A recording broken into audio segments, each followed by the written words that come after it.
58 years ago, a 5-year-old boy vanished from his family's ranch in Texas on a scorching afternoon, disappearing without a trace and leaving his parents shattered in despair.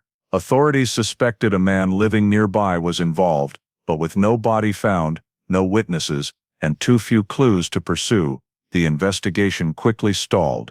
Yet, through all those decades, seasoned Texas Rangers investigators never gave up hope, always believing the truth was still out there somewhere, amid misjudged evidence and conflicting statements. Then one day, while reviewing old files and searching an abandoned house once owned by the suspect, they uncovered a small detail that everyone had overlooked for half a century, a detail powerful enough to upend the entire case and shock anyone who had followed it. Before we dive into this unbelievable story, let us know where you're watching from, and if you like content like this, don't forget to subscribe to the channel. A summer afternoon in July 1965, in Palo Pinto County, poured down with a fierce, thick red sun, the kind of heat you could peel off the air, the kind only North Texas has, intense, bone-dry, carrying the smell of scorching dust. Along the dirt stretch of FM4 running through the outskirts of Mineral Wells, dust rose in long streaks behind every gust of wind,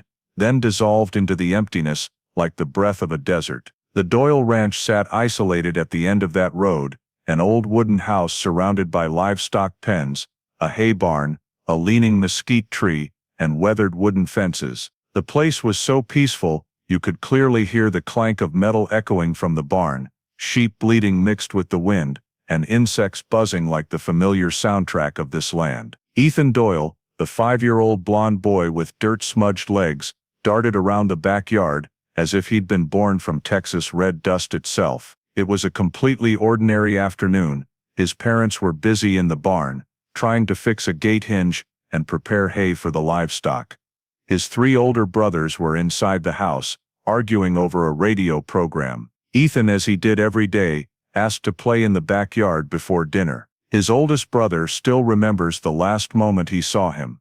He ran toward the fence, saying there was something shiny on the ground. A casual remark from a child, seemingly unimportant, but it became the final memory of Ethan before he vanished into thin air. Ethan ran toward the fence, kicking up dust under the slowly descending sunset. In just 2 or 3 short minutes, while the father stepped back into the barn for more tools, that small figure was no longer in the yard. When the mother called him in for dinner, only silent emptiness answered. No sound of running feet, no familiar "yes, ma'am," no playful laughter. She called a second time, then a third, her voice rising, more urgent. Still nothing. The father immediately bolted from the barn, racing around the yard like a man chasing his own fear. He checked the well, the shed, the haystack, the sheep pen, even the area behind the woodpile. Not a single sign of Ethan, no screams, no signs of a struggle, no displaced objects,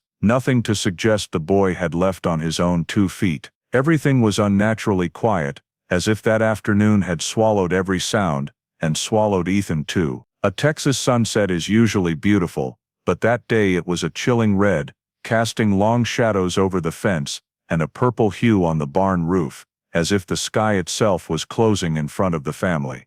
The father jumped into his pickup, the engine roaring as gravel crunched under the tires, then sped to the nearest neighbor's ranch, headlights sweeping across patches of land, as if searching for a lost soul. The mother ran along FM4, her rubber flip-flops scraping the dry ground, calling her son's name until her voice was nearly gone.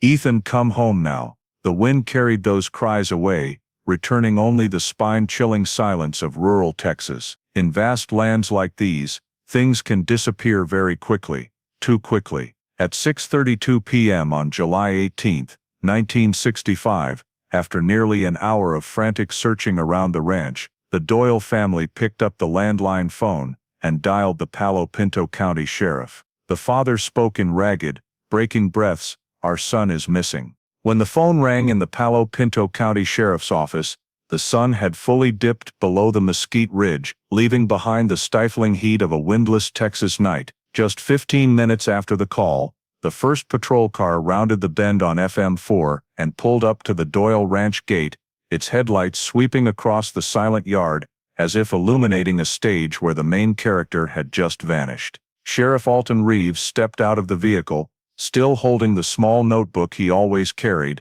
scanning the scene to get an initial sense of the layout. He asked the family to stay on the porch and not take a single step into the yard to avoid disturbing any evidence. Within minutes, the area behind the barn and the wooden fence was cordoned off with marking tape, and the deputies' flashlights traced long beams across the ground. Reeves reported the case to the Texas Rangers just 10 minutes after arriving, because missing children, especially when it happens quickly, with no direct witnesses, and in a remote area, are always treated as the highest priority. By around 8 p.m., the vehicle from Rangers Company B out of Weatherford pulled onto the dirt road and stopped beside the sheriff's car. Ranger Charles Whitaker, experienced in child disappearance cases, received the preliminary briefing and immediately requested a precise reconstruction of the final 60 minutes before Ethan vanished. Everything was recreated based on the accounts from the parents and older brother. Ethan had been playing in the backyard,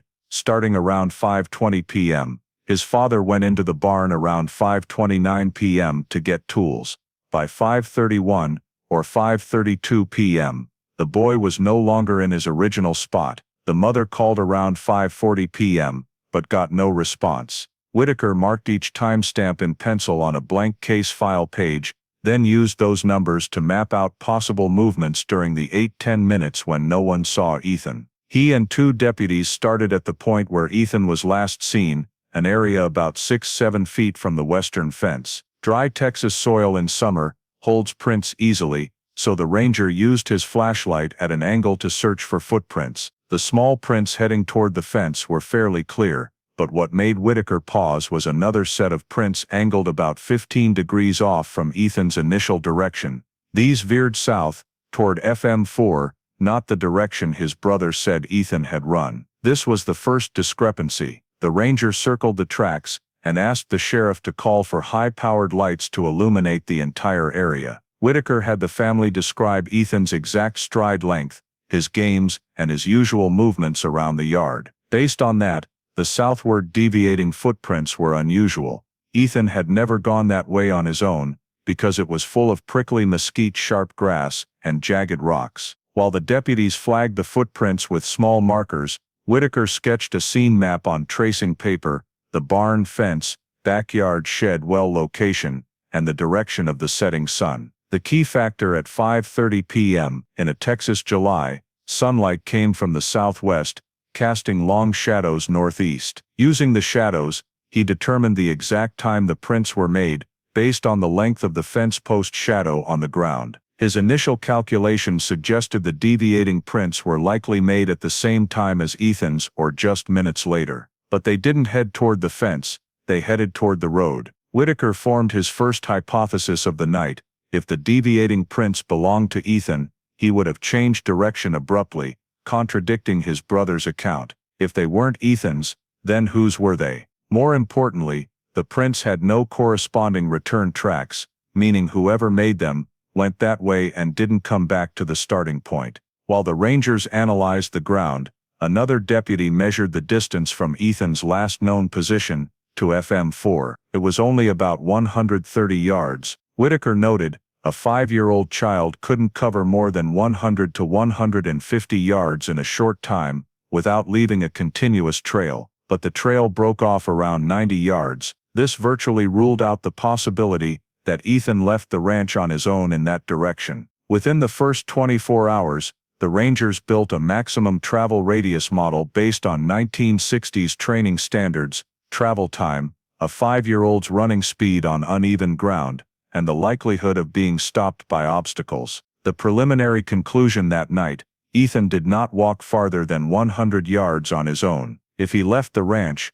it wasn't on his own 2 feet. This became the investigation's first official finding, the possibility of an adult being present in the area at the time Ethan disappeared could not be ruled out. Still, no one mentioned a suspect or a vehicle. The Rangers simply recorded the facts from the scene, the off-direction footprints, the extremely short time frame, and the distance incompatible with a 5-year-old's mobility. Late that night, Whitaker closed his notebook, looked around the ranch bathed in headlights and sweltering darkness, and said to the deputy, "If that boy left here, he didn't walk out. One set of tracks here doesn't belong to the Doyle family." The first 24 hours ended with a question hanging in the air: who had stood in the Texas shadows that afternoon, and why?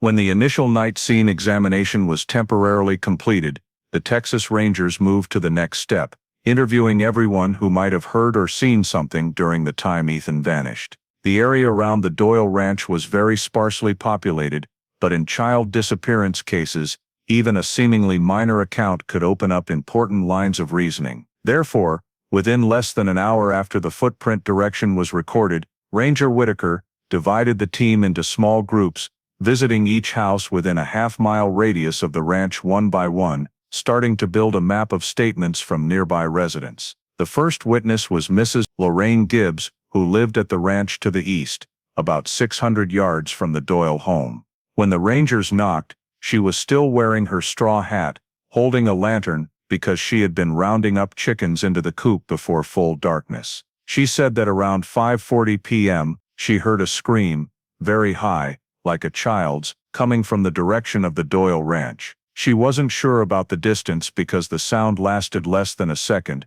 but she remembered quite clearly that it wasn't an adult's voice. Whitaker took careful notes, marking the 5:40 timestamp on the temporary timeline, but when they went to Mr. Jack Reddington's house west of the ranch, he told a completely different story. He said that in the same time frame, he heard a hoarse and low call, sounding more like an adult than a child. He described the sound appearing once and then stopping abruptly. Two statements, same time frame, but contradictory to the point that if heard separately, one might think they were describing two different events. The Rangers had to consider all possibilities: sound distorted by terrain, wind direction, humidity, or distance. But the major difference between a child's high-pitched scream and a low adult voice wasn't easy to explain. Whitaker noted a short line in his book, "Inconsistent Sounds. Need to cross-reference afternoon wind direction." Leaving Mr. Reddington's house, the Rangers continued to Mrs.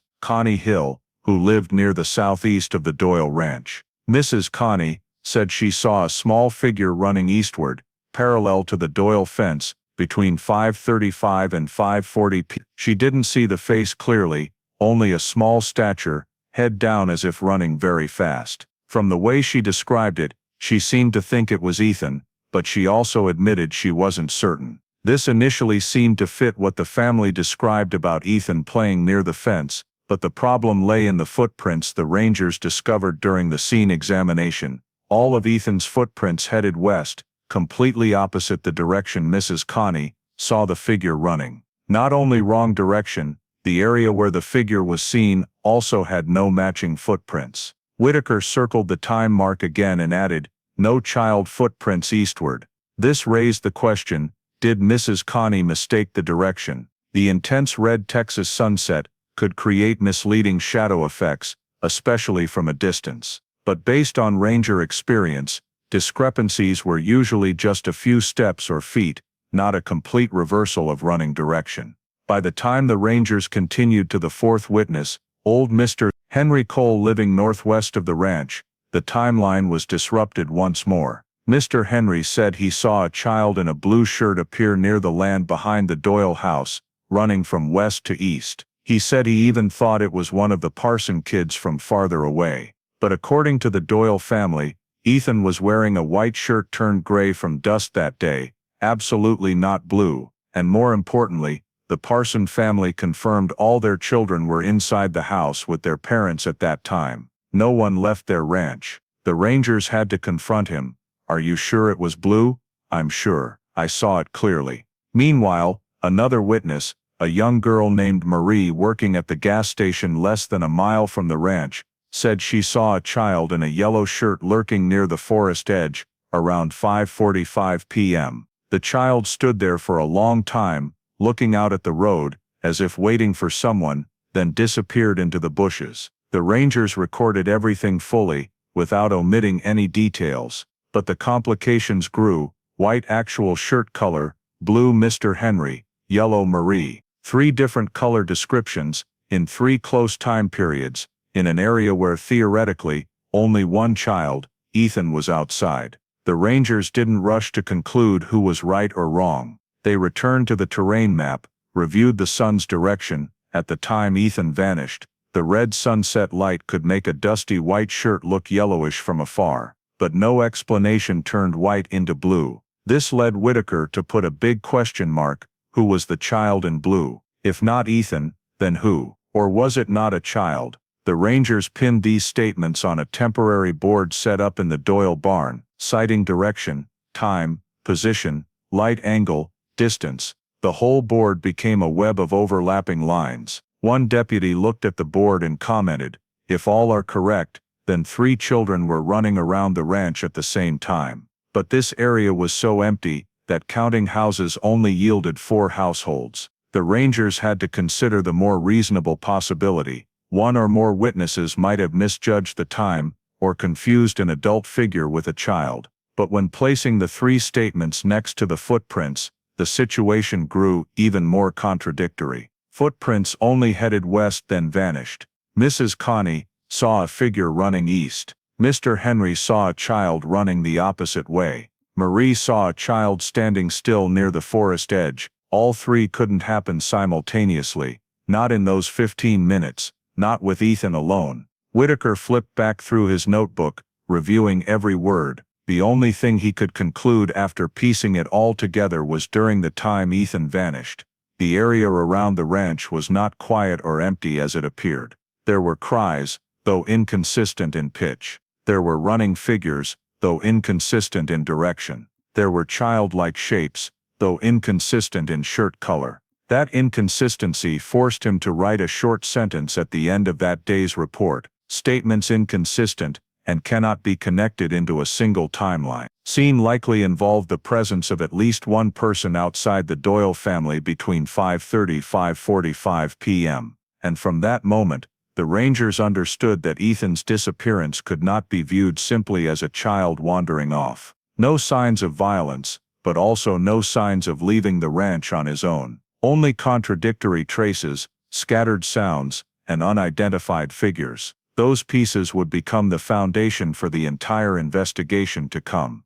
Right after collecting the contradictory statements from the neighboring households, the Texas Rangers returned to the scene early the next morning to carry out the most critical technical step: synchronizing all traces on the Doyle property with the timeline built overnight. It was still early, the sun not yet harsh, and a thin layer of dew on the sparse grass made the ground slightly softer, helping the forensics team see faint impressions or disturbances more clearly.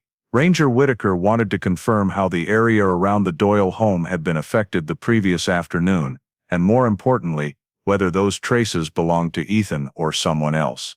The forensics team started at the central point, the backyard where Ethan was last seen. The specialists measured footprint depth, stride distance, soil compression, everything compared to data collected the night before. The results showed Ethan's footprint chain had one clear characteristic: the initial steps were even lightly compressed, consistent with a child's natural running gait. However, after just 4 or 5 steps, the prints began to fade in clarity. This didn't match normal movement patterns. If Ethan kept running, the prints would continue steadily, even if he changed direction or slowed down. But here, Ethan's footprint trail abruptly vanished after a few steps. No turnaround prints, no skids, no adult footprints chasing. The soil at that spot was completely undisturbed in the way a running child would disrupt it. This didn't align with the brothers' account that Ethan ran toward the fence. If he had truly run, there should have been more prints,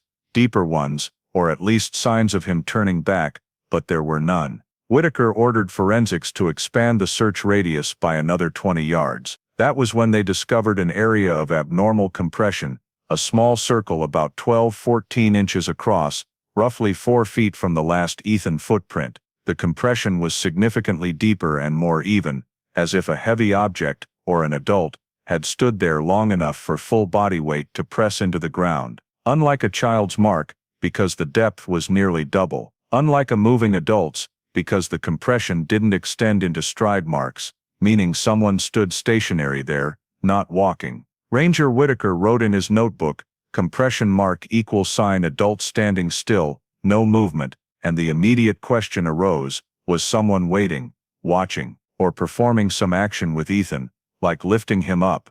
The forensics team continued examining the area and used microcurvature measurement of the soil surface to determine the direction of force. Results showed the compression angled slightly northward, implying the weight was placed asymmetrically, like a posture leaning forward when bending down, or when an adult was supporting something lighter. This fit the hypothesis that Ethan had been lifted off the ground at that spot. From the compression mark, no footprints led away. The soil was completely undisturbed by dragging or extended movement marks. Ranger Whitaker reasoned that if an adult carried Ethan, they could have left by turning west or south, where the ground was harder and less likely to show prints. But he didn't conclude yet. He needed more evidence. Continuing the barn examination, forensics found a child's handprint on the door. The small handprint was positioned very high compared to Ethan's reach, about 10–12 inches higher than where he normally placed his hand. The Doyle family confirmed Ethan never touched the barn door that high. Whenever he opened it, his prints were much lower. This handprint was fresh because the characteristic Texas dust layer on the wood had been partially wiped away exactly at that spot. Forensics sampled the dust and determined the print was made within the last 24 hours, matching the day Ethan disappeared. But why would a 5-year-old place his hand that high? There were two possibilities. Either he climbed onto something to reach the door, but nothing in the area could be stood on, or someone lifted him and his hand accidentally touched the door. Forensics leaned toward the second. The handprint was straight, not tilted or slid down, indicating Ethan's hand contacted the door while his body was stable, something only possible if he was being held up by an adult's two hands. This handprint was the clearest evidence so far that Ethan may have been lifted by someone, not climbing or moving on his own. Further checks of the shed and well yielded few additional signs. The well was covered by an old wooden lid with no disturbance. Inside the barn, only Doyle family footprints and some mixed animal tracks. However, forensics noticed one small but noteworthy detail. On the corn grinder behind the barn, there was a thin mud streak at adult waist height, smeared horizontally. This streak was at a height consistent with someone carrying something of weight on their left arm, causing the arm or elbow to lightly brush the grinder as they passed. The soil on the grinder was sampled and compared to the soil near Ethan's footprints. The results matched. That meant the person who made the ground compression and the one who smeared mud on the grinder could be the same individual. Forensics reconstructed a possible movement path. An adult approached Ethan's position, lifted him off the ground, then moved toward the barn, accidentally brushing the carried object or arm against the grinder's edge. After that, the direction was unclear. The ground behind the barn was harder, rockier, less likely to hold clear footprints. Whitaker stood at the footprint area once more, and as the Texas wind whipped up thin layers of red dust, he reviewed the timeline in his mind. Ethan's footprints ended abruptly. Adult compression mark, child handprint in an unusual position, horizontal mud streak on the grinder, all pointed in one direction. Ethan did not leave the ranch on his own. He had been lifted off the ground, and if that was true, his disappearance in just 2–3 minutes was no longer inexplicable. But a bigger, heavier question began to form in the minds of the entire investigation team. Who had been on this property that exact afternoon? Who was close enough to pick up Ethan without anyone in the family hearing? And how did that person leave without leaving clear footprints? These questions became the focus of the investigation in the days that followed, as the Rangers began seriously considering the possibility of an unknown adult present on the ranch grounds at the precise moment Ethan vanished. On the morning of the second day, as the analyses on the ranch grounds indicated that Ethan was most likely lifted off the ground, the Texas Rangers expanded the search area to the dirt road FM4, the only route leading into and the only way out of the Doyle Ranch without crossing vast stretches of thick brush. Whitaker believed that if an adult had been on the property at the time Ethan disappeared, they almost certainly approached from FM4 or left via the same road. The dry dirt surface at first seemed incapable of holding any traces, since the dust was constantly swept away by the wind, but forensics still examined every segment within a nearly half-mile radius, using angled lighting and lightly spraying a special solution to highlight grooves in the ground. About 150 yards from the ranch gate, they discovered the first sign, a small skid mark, 18-22 inches long, very thin, right at the edge of the road where the right side tires normally roll. It wasn't a deep mark, not visible to the naked eye amid the thick dust, but under angled light and the reflective solution, the skid appeared sharp, a gentle curve, then abruptly stopping. Whitaker crouched down to assess the groove's depth. Not deep enough for a heavy truck, but deeper than a car tire. To someone experienced in tracking tire marks like him, it immediately suggested a light truck, pickup or similar model, the kind extremely common in 1960s Texas. Forensics measured the skid angle, an approximately 11-degree deviation to the right, indicating the tire braked suddenly while the vehicle was moving slowly. This wasn't the kind of skid from high speed. It was the kind from a driver slamming the brakes because something unexpected appeared ahead, or because they needed to stop abruptly right there. The skid pointed straight toward a relatively soft patch of ground beside the road, where a vehicle could pull off without drawing attention. If someone wanted to approach the ranch without leaving obvious traces, they could veer onto the edge of that clearing, walk across 40-50 yards of low grass, and reach the western fence of the Doyle property without being seen. Whitaker looked back at the map of footprints and compression marks inside the ranch. The large stranger's compression mark was near the west side. This skid was also on the west side. The distance from the skid to Ethan's footprint location was just enough for an adult to walk in 1-2 minutes. The time Ethan vanished was also only 2-3 minutes. These details were starting to align in a way an experienced investigator couldn't ignore. He asked forensics about the age of the skid mark. Based on soil dryness and the fact that fresh dust hadn't yet covered it completely, forensics estimated it was made within the last 24-36 hours. This matched the time of Ethan's disappearance. Whitaker ordered a deputy to review the original 1965 sheriff's records in full. In the old report, FM4 was described as no signs of unusual vehicle stopping, likely because of poor lighting, and the sheriff's team focusing on searching inside the ranch rather than the dirt road. There was no mention of a tire skid, and this was a critical oversight. If this mark had been noticed on the first night, the investigation might have taken an entirely different direction, but at the time, the sheriff only noted generally that no suspicious vehicles were found. Clearly, that day's team had missed the small detail forensics had just uncovered. Whitaker stood up, gazing down the road stretching away from the ranch. He knew well that traffic on this dirt FM4 was very low.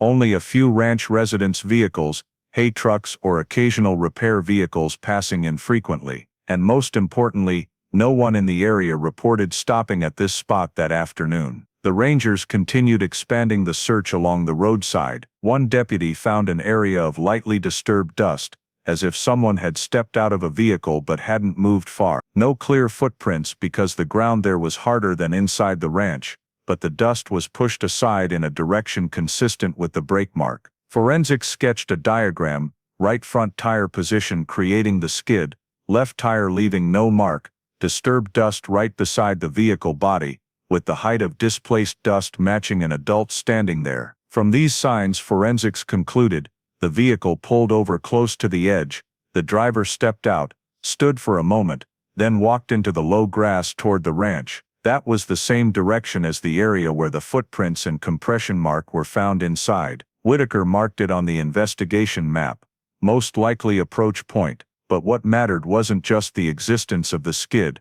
It revealed intentional action, sudden braking, stopping, driver exiting, heading straight toward the ranch, right at the time Ethan vanished. Whitaker ordered a list compiled of everyone in the area who owned a 1958, 1965 pickup. The deputy sighed. In Texas, almost every household has a pickup, but Whitaker knew they weren't looking for an ordinary truck. They were looking for the one that stopped exactly here the previous afternoon. As forensics finished measurements, Whitaker surveyed the entire scene once more. The footprints vanishing in the backyard, the adult compression mark, the child's handprint on the barn door, and now the skid on FM4, all linked together like a chain of actions. An adult approached the ranch from the dirt road, walked in about 50 yards, got close to Ethan's position, lifted him, carried him toward the barn or the opposite direction, then likely left in the vehicle that braked here. The investigation was no longer just about where Ethan went, but centered on the bigger question: who stopped their vehicle here between 5:30 and 5:40 p.m.? The Rangers knew, if they could identify the owner of the vehicle that left the skid mark, they would trace the last person seen near where Ethan disappeared, and that was when the investigation entered a new phase, one no longer centered on the Doyle Ranch, but expanding outward along the entire FM4 area. The discovery of the tire skid mark on FM4 immediately shifted the Texas Rangers' investigation toward tracking down the vehicle that likely stopped at that spot during the time Ethan vanished. Whitaker understood that in 1965 Texas, especially in rural areas like Palo Pinto County, pickups were so numerous that nearly every family owned at least one, but not all vehicles left the same tire marks, and the skid on the road provided forensics with enough data to identify the matching type: a light truck, rear-wheel drive, weighing no more than 4,000 pounds, and most importantly, front tires of a width consistent with popular models from the mid-1960s. Forensics listed the three most likely groups: Ford F-Series, 1959, 1965 models, Dodge D-Series, and Coronet wagon, if counting lighter-weight versions, and early Chevy CSK series. These were the common models in the area, frequently seen on ranches. With the vehicle types narrowed down, Whitaker ordered the sheriff's office to send requests to motor vehicle registration offices in the four surrounding counties, Palo Pinto, Parker, Young, and Erath, to compile a full list of owners of those three groups within a 40-mile radius of the Doyle Ranch. After a few hours of checking, the total came back at 62 vehicles. The Rangers began the tedious but crucial task of cross-referencing each owner's movements on July 18, 1965, the day Ethan disappeared. This process demanded high accuracy because a false statement or overlooked detail could send the investigation off track. With help from local deputies, the Rangers visited every household on the list. The goal wasn't to interrogate or directly suspect anyone, but simply to confirm whether that vehicle left the property that afternoon, who was using it, and the exact route taken. The interviews stretched over 2 days. Some owners confirmed they drove into town, backed by witnesses. Others said they stayed home all afternoon, with family members corroborating. A few reported lending their truck to a neighbor for hauling lumber, and could prove it with receipts or matching statements. The Rangers gathered a large volume of information, but most importantly, many accounts were supported by objective evidence: tire tracks in driveways, time-stamped records at local gas stations, delivery receipts, or simply consistent statements from multiple independent witnesses. By the end of 3 rounds of verification, only 42 of the original 62 vehicles still needed deeper checks. Whitaker further narrowed the list by eliminating those whose tire specifications didn't match the FM4 skid. Newer Ford models, or Dodges with wider tires, could be ruled out immediately because the skid was too narrow to match. After this step, the list dropped to 41 vehicles, and notably, all 41 had verified alibis. One owner in northern Parker County said his brakes were faulty and unrepaired, incapable of producing the braking mark forensics found. Another said he used his truck to haul chickens to town and had a market receipt. Many owners were in public places during the time Ethan vanished. Some farther households even had photos from the post office or gas station. All timelines matched. None of the 41 vehicles fit the time and location to have created that skid. Only one remained unverifiable. Its owner was a man named Virgil Hanley, living on the western edge of Mineral Wells, about 12 miles from the Doyle Ranch. When a deputy went to the address on the registration, the small old wooden house had been abandoned for over a year. Neighbors said Virgil left suddenly, without notice, locking the door behind him, and his truck hadn't been seen in the area since early the previous year. When asked about his movements on the day Ethan disappeared, no one could confirm any details. No relatives, no co-workers, no new tenants. He had essentially vanished from the area, without anyone knowing where he went. This caught Whitaker's attention immediately. However, the Rangers still had to follow procedure. An absent person with no traceable information couldn't yet be considered a suspect. There was also no evidence proving Virgil's truck was on FM4 that day. The Rangers reviewed Virgil's file at the sheriff's office, white male, about 37 years old in 1965, unstable employment, sometimes carpenter, sometimes freelance delivery driver. He had been fined for disorderly conduct, but had no serious criminal record. This made immediately suspecting him hard to justify. Yet one detail Whitaker noted clearly: the vehicle Virgil registered was a 1959 Ford F-100, one of the models that matched the tire forensics most closely.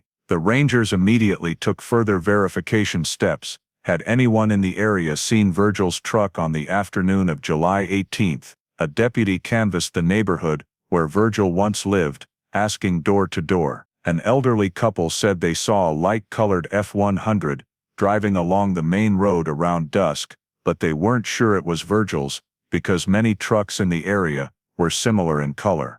The Rangers couldn't use this statement as evidence. Whitaker believed Virgil's sudden disappearance shortly after the incident was worth noting, but not conclusive. He placed Virgil's name on a persons of interest list, not the suspect list. In the internal report, Whitaker wrote clearly, of the 62 vehicles screened, 41 have verified alibis. Only one vehicle, Virgil Hanley's, could not be verified for its whereabouts on July 18th. But the only link tying Virgil to the case at this point was the coincidence of vehicle type and his unverifiable alibi. No footprints, no witnesses, no direct evidence. For that reason, the Rangers continued investigating broader leads while searching for information on Virgil's current whereabouts. Forensics finalized the report on the FM4 skid mark and sent it to Whitaker. Tire mark most consistent with light truck. Exact model cannot be determined, but Ford F-Series,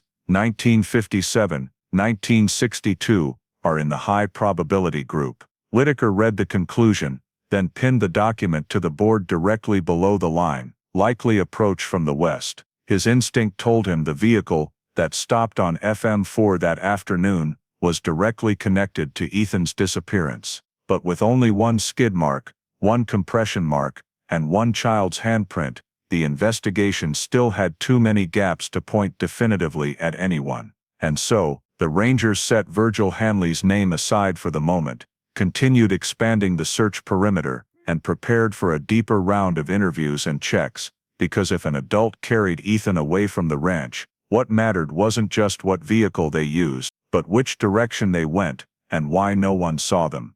To understand what really happened in the extremely short time frame when Ethan vanished, the Texas Rangers proceeded to reconstruct possible escape routes from the ranch area. The full 1965 topographic map was spread out on the table: worn dirt paths running along FM4, low grass areas, dry gullies, shallow creeks, and fence gaps that only someone familiar with the terrain would know about. The forensics team combined the map with data on the wind direction that afternoon: steady southwest winds at about 8 miles per hour, and the sun's position at 5:30 p.m. to identify blind spots and points of approach that the family inside the house could not see. The route reconstruction began at the point where the traces inside the ranch stopped, then projected outward in possible directions. After eliminating areas too marshy or too far to cover quickly, forensics determined there were only 2 realistic escape directions for an adult carrying a child. The first and most prominent was the direct route west to FM4. The distance from the compression mark to the road edge was only about 130–150 yards. The ground there was flat, unobstructed, with sparse trees, allowing a walking adult to cross in under a minute. If a vehicle was parked close to the shoulder, loading a child and driving off would take just a few more seconds. The small skid mark forensics discovered on FM4 lay exactly on this movement axis, creating a notable alignment. Some light truck had braked suddenly right where someone would need to stop for the fastest approach to the ranch. The distance from the stopping point to the nearest intersection was just over 1.6 miles, then splitting into 2 directions toward even more sparsely populated areas, ideal for disappearing from anyone's view in the region. The second direction ran south through a secondary dirt path connecting to FM 180. This route was far more difficult: rocky ground, tall weeds, and uneven terrain that would make carrying a child, while avoiding clear footprints, extremely challenging. Still, it was considered because it had one advantage: if the person was already positioned in the low grass, perhaps watching the ranch from a distance, they could move out of the area fairly quickly without being detected. Forensics ran time simulations for each direction. Choosing the west route, travel time from the compression mark to the vehicle was about 45-70 seconds, perfectly matching the window when Ethan disappeared with no one hearing or seeing anything. Choosing the south route required a minimum of 3-4 minutes, exceeding the reasonable time frame before Ethan stopped responding to his mother. This made the western escape route stand out overwhelmingly, not only because it fit the traces, but because it fit the timing logic. What made Whitaker pause longer was where the western route led, a sparsely populated area that included a row of old wooden houses occupied by a few residents at the time. When cross-referencing the 1965 resident map, the investigation team discovered a notable coincidence: the escape route ran directly through the area where Virgil Hanley had lived before leaving town. Though this could not be treated as evidence, the coincidence was recorded in the report as a factor to monitor. The fact that a natural route led to the home area of a person whose movements on the day of the disappearance could not be verified was something that could not be entirely ignored. But the Rangers maintained their cautious approach. The fact that someone's house lay along a logical escape route did not automatically make the owner a suspect. Rural Texas terrain spreads out in such a way that every road passes near someone's home. There was no physical evidence at this point directly linking any individual to the starting point inside the ranch. The reconstruction ended with two important conclusions. First, if someone took Ethan away from the ranch, that person almost certainly went west. Second, this route was so convenient that only someone familiar with the terrain would know it was the fastest and least likely to be seen. All the scene data, the abruptly ending footprints, the adult compression mark, the handprint on the barn door, and the tire skid on FM4, lined up into a coherent sequence when placed along this escape route. Though nothing could be stated definitively, the alignment of those small details led the Rangers to conclude they had narrowed down the most significant area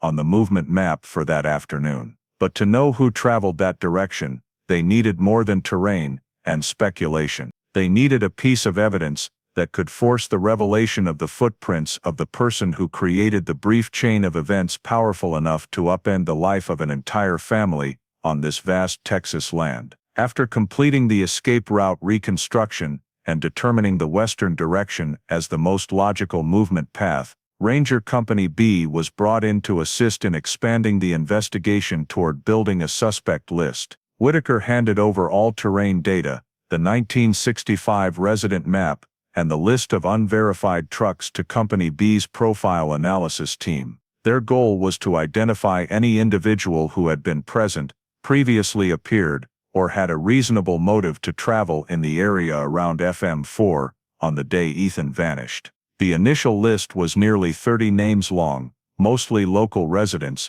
seasonal workers, and scattered households across the vast land. But only 3 stood out as cases requiring special attention based on residents' location, job nature, and access to vehicles matching the forensics traces recorded. The first was a utility lineman named Raymond Gallo, 28 years old, part of the Palo Pinto Electric Cooperative Maintenance crew. He was recorded working on power line routes running parallel to FM4 in July 1965. Raymond had a company-issued light Ford F-Series truck that fit the tire mark specifications. Investigators went to the operations headquarters and quickly verified that on the day Ethan disappeared, Raymond was working on a completely different route, nearly 20 miles north of the ranch. Timesheets, statements from the entire crew, and completion reports all aligned. His truck also never left the work area that afternoon. Still,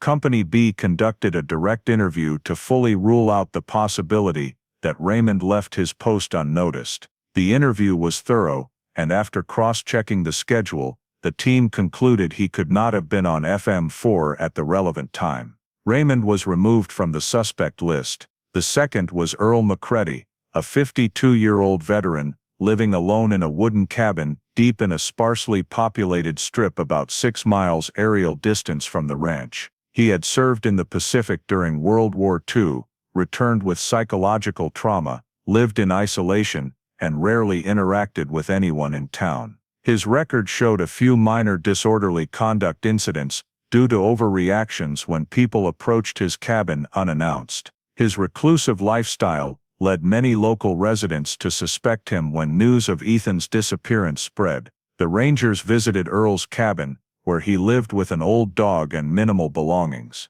The interview revealed he had barely left the cabin all that week. The regular supply delivery person came by on the morning of the 17th and confirmed that on the 18th, no one answered the door when she stopped by. The cabin also showed no fresh tire tracks or footprints leading in. Living alone, without a vehicle, and with no clear motive, the Rangers removed him from the list after verifying time and location. Unusual personality alone could not be considered evidence. With Earl, the data showed he was not involved. The third name was entirely different: Virgil Hanley. Unstable employment, no recorded address for many months prior, and the owner of the only truck whose whereabouts on the day Ethan disappeared could not be verified. Virgil had worked as a freelance delivery driver, seasonal carpenter, and occasionally for small ranches in the area, before suddenly leaving. His unsteady lifestyle, irregular income, and frequent changes of rental homes made his record hard to trace. His work was dual-natured in occupation, no long-term fixed position, constantly shifting between jobs requiring a light truck for travel. This drew the Rangers' particular attention. Someone with an unfixed schedule is very difficult to pin down in time and place on the day of the incident. His driving jobs made Virgil familiar with Texas back roads, an important factor if someone knew exactly how to approach the ranch without being detected.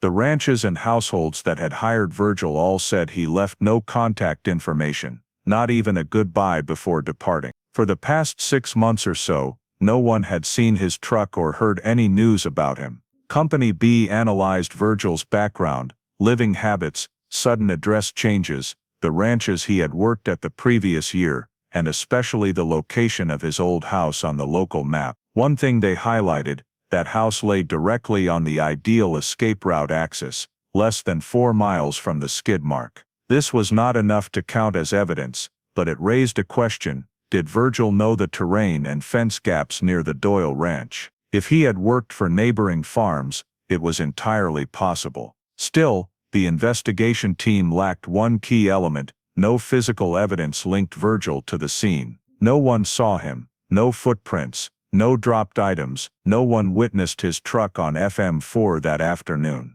The Rangers tried tracing records related to the Ford F-100 registered in his name, but the plates had not appeared in any traffic reports since early in the year. Places he had frequented yielded no new information. His unbound work meant no one paid attention when he vanished. All of this left Virgil as the only name still in the file, but without any data strong enough to push further. Company B completed their first report, 2 suspects eliminated with clear proven alibis. One remaining, Virgil Hanley, in a monitoring position, but not yet an official suspect. At that point, the Rangers could not obtain search warrants or broad wanted notices due to lack of legal grounds. The investigation continued in a state of limbo, with the unease of a name hanging in the files: the man who left no trace, no contact information, and whom no one knew where he went after leaving the house along the Texas dirt road. The search for Ethan went on, but the shadow of an unnameable suspicion had begun to stretch long across the investigation map. While reviewing the entire original file of the disappearance case, one small detail in the 1965 scene report caught Whitaker's eye longer than usual: a short note from an old deputy describing brush area with scratches, possibly from deer rubbing as they passed through. The note had no photos, no specific coordinates, just about 30-40 paces from the southwest fence. In most ranch terrain missing person cases, scratches in brush were far too common, and in 1965, no one thought it held any investigative value. What drew Whitaker's attention, however, was the relative location of that area. It lay exactly in the strip of land between where the footprints vanished and the western escape route.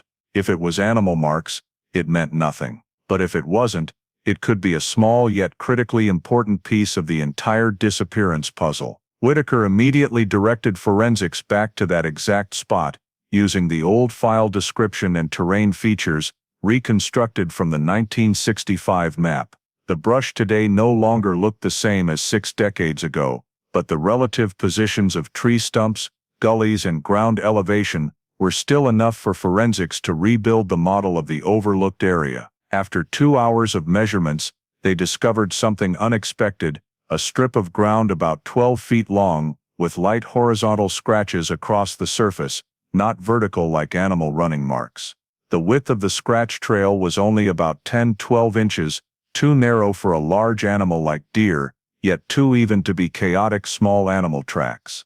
Forensics sprayed a fine powder to highlight the grooves, and found the scratches formed in evenly spaced segments, as if something was dragged sideways across the ground, then lifted, then touched down again. One technician noted that the marks lacked any accompanying stride pattern, indicating it wasn't natural movement. No hooves, no longitudinal slides, no soil compression pattern typical of running wildlife. This was a rarer type of surface scratch, usually seen when a soft object is brushed sideways: clothing, a sleeve, or the legs of a small child held close to the ground and swinging with an adult's stride. Whitaker ordered forensics to run an impact force simulation. Based on depth and groove pattern, the specialists determined the force wasn't active dragging but passive, a mark left by a light object touching the ground while the carrier moved. One technician said, if it was a small child being carried, their legs could have brushed the ground a few times as the person walked quickly. This brought a few seconds of silence to the area. The simulation model, using data on the height of a 5-year-old, showed the scratch marks matched the leg reach of a child carried horizontally, head resting on an adult's shoulder. Even more notable, the direction of the scratches aligned perfectly with the path leading to FM4. With this information, Whitaker searched the original file to see if the 1965 sheriff's team had ever closely examined the scratches. He found only the brief note, "Animal marks. Unrelated." No analysis, no verification, no cross-check. It was a significant but understandable oversight at the time. Limited forensic tools, no soil analysis, and traditional thinking that led investigators to the simplest assumption. But today, with modern ground structure analysis techniques, they could determine those scratches did not match any known wildlife movement pattern in the area. The rangers continued wider measurements, expanding the analysis radius another 20 feet. They found 4 more small scratch points, very shallow, almost invisible to the naked eye, but under angled light and colored chalk, they formed a chain of tiny markers, all pointing in the same direction, like punctuation marks stretching until they stopped at the edge of the clearing, where traces completely disappeared. At the end of that chain, forensics discovered a small oval compressed area, very similar to the adult compression mark found near Ethan's footprints inside the ranch. Depth, width, and compression all matched the weight of an adult pressing down briefly, as if the person paused to shift the child's carrying position, or stopped before continuing. When the scratch marks and compression areas were connected into a single line, a clear picture emerged: an adult moving quickly, carrying a small child, the child's legs brushing the ground several times, then the adult pausing at the brush edge before heading straight toward FM4. Whitaker looked at the complete ground model forensics built on the board. Everything fit together. Ethan's footprints ending abruptly, the adult compression mark inside the ranch, the child's horizontal drag scratches, the compression at the brush edge, and finally, the tire skid on FM4. One forensics technician exclaimed, "It was all here from the beginning. No one just looked at it the right way." This gave Whitaker a chilling realization: the case could have taken a completely different turn as early as July 1965, if those scratches hadn't been dismissed with a simple deer assumption. The rediscovered value of the marks led the Rangers to reopen the investigation file with a much clearer focus. An adult carried Ethan out of the ranch, moving westward through the brush. It was no longer a hypothesis, it was clear physical evidence. Yet this still didn't answer the biggest question: who was that person? The scratches held no fingerprints, no fibers, no DNA, only a silent chain of actions etched into the hard Texas ground, nearly 6 decades earlier. From that moment, the investigation no longer stood on speculation. It had new footing to move forward, even if still not enough to reach the one remaining name in the file. But one thing was clear: the case had never truly been stalled. There had simply been a patch of ground that spoke up in 1965, but no one listened until now. Although the marks on the ground, the scratches in the brush, and the new terrain analyses provided a different perspective on the events, all that data was discovered too late to have any legal impact in 1965. At that time, forensic techniques were not advanced enough to distinguish between animal scratches and marks, indicating a child being carried horizontally. Modern terrain simulations and escape route reconstructions did not exist. So when the search stretched into the 3rd week without any additional physical evidence, pressure from local authorities, the community, and the legal framework of the era began mounting on the original investigation team. The sheriff wrote in his report that Ethan most likely wandered off on his own, or met with an accident in the vast land around the ranch. This reasoning, though weak, was the common mindset in the 1960s, when most child disappearances were attributed to natural environments rather than criminal activity. The Rangers opposed that assessment, arguing that the soil compression marks and the fact that Ethan vanished in just a few minutes did not fit the scenario of wandering off. But opposition could not change the reality: there was no evidence to open a criminal file, and no specific suspect to request expanded search warrants for. At that point, the only name with a question mark, Virgil Hanley, remained unverifiable, but also lacked any physical evidence tying him to the case. His truck was never located, his house was abandoned and empty. No one saw him that afternoon, but no one saw him do anything wrong either. The terrain clues at the time were treated as assumptions, not evidence. Ultimately, at the end of the 3rd month, authorities issued an official statement: insufficient evidence to continue expanding the criminal investigation. The file was shelved under missing person, cause undetermined, a form of temporary closure, not erasure, but no longer actively pursued by dedicated resources. The Doyle family protested, insisting their son had been taken and could not have vanished silently from familiar land like that. But the law at the time allowed no aggressive action without direct evidence. The Rangers had to withdraw from the scene. The scattered investigation documents, footprint diagrams, witness statement transcripts, truck reports, unverified observations, all were stored in the Palo Pinto County archives. The mother's nightly calls of Ethan's name gradually became a sound locals grew accustomed to hearing, but no one knew what more could be done.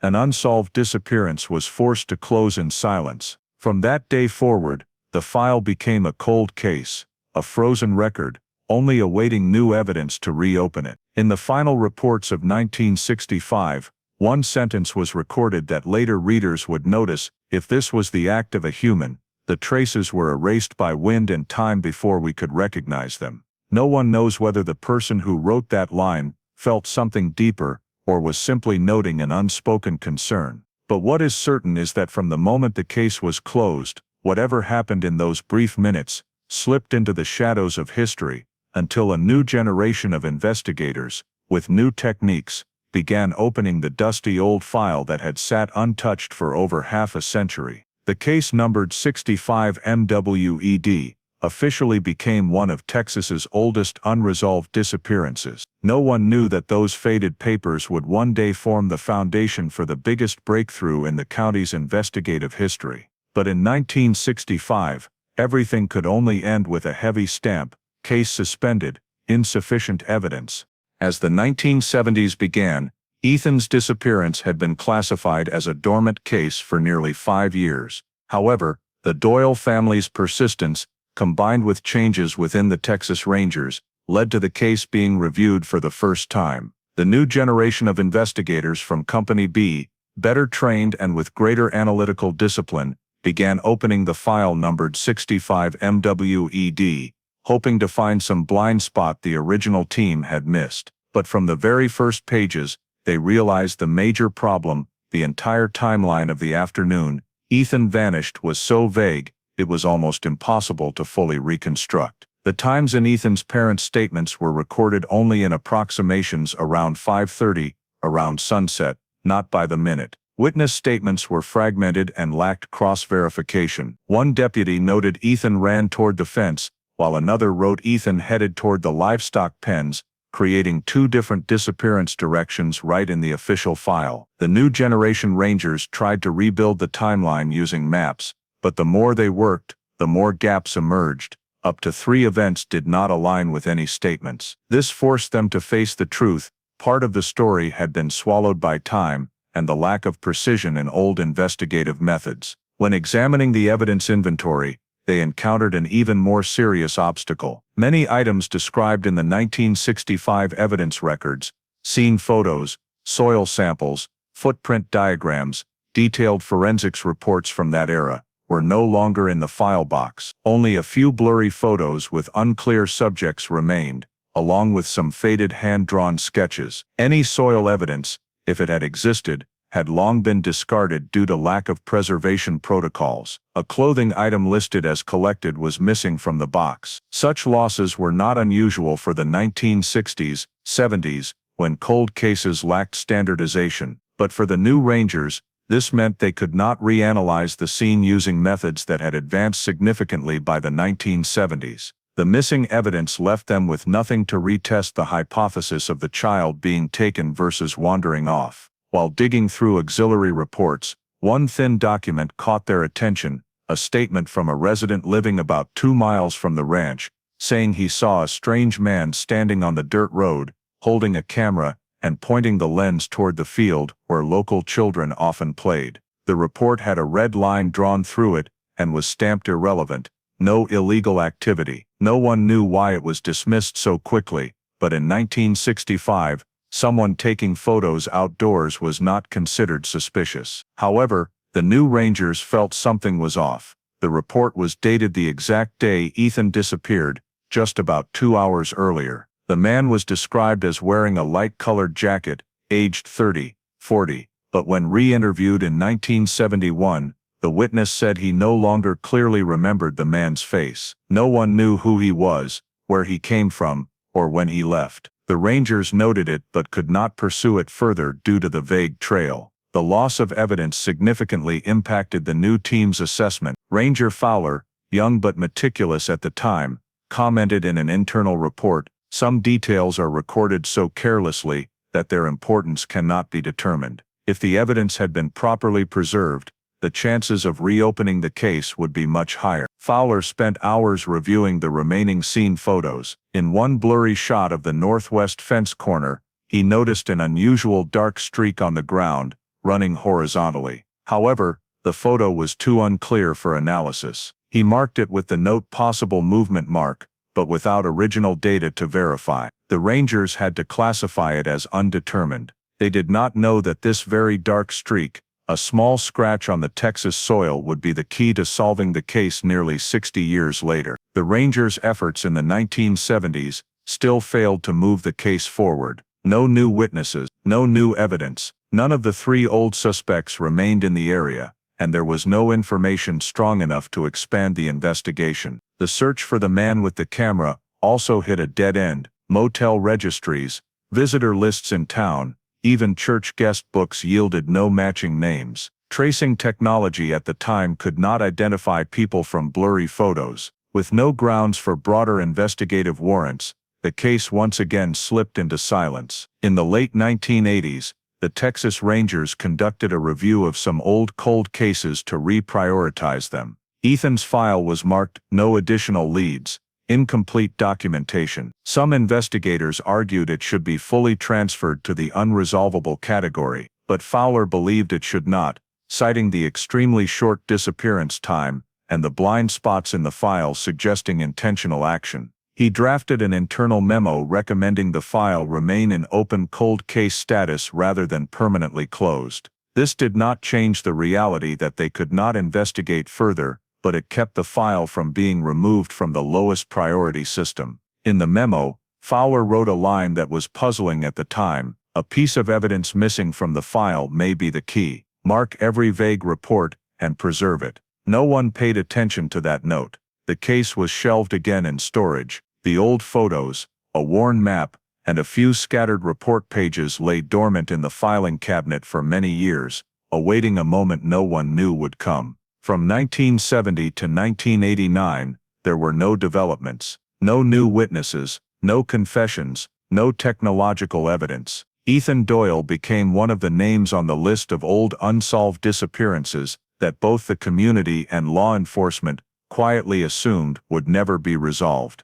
But hidden in that pile of papers was a document marked irrelevant, and evidence never properly preserved. No one imagined that those seemingly minor oversights would be the starting point for the solution that would appear nearly 60 years later, when technology, forensic methods, and the very approach to the case had completely changed. As the 1990s began, Ethan Doyle's file remained literally in cold storage, preserved, but with no one having the tools or reason to reopen it.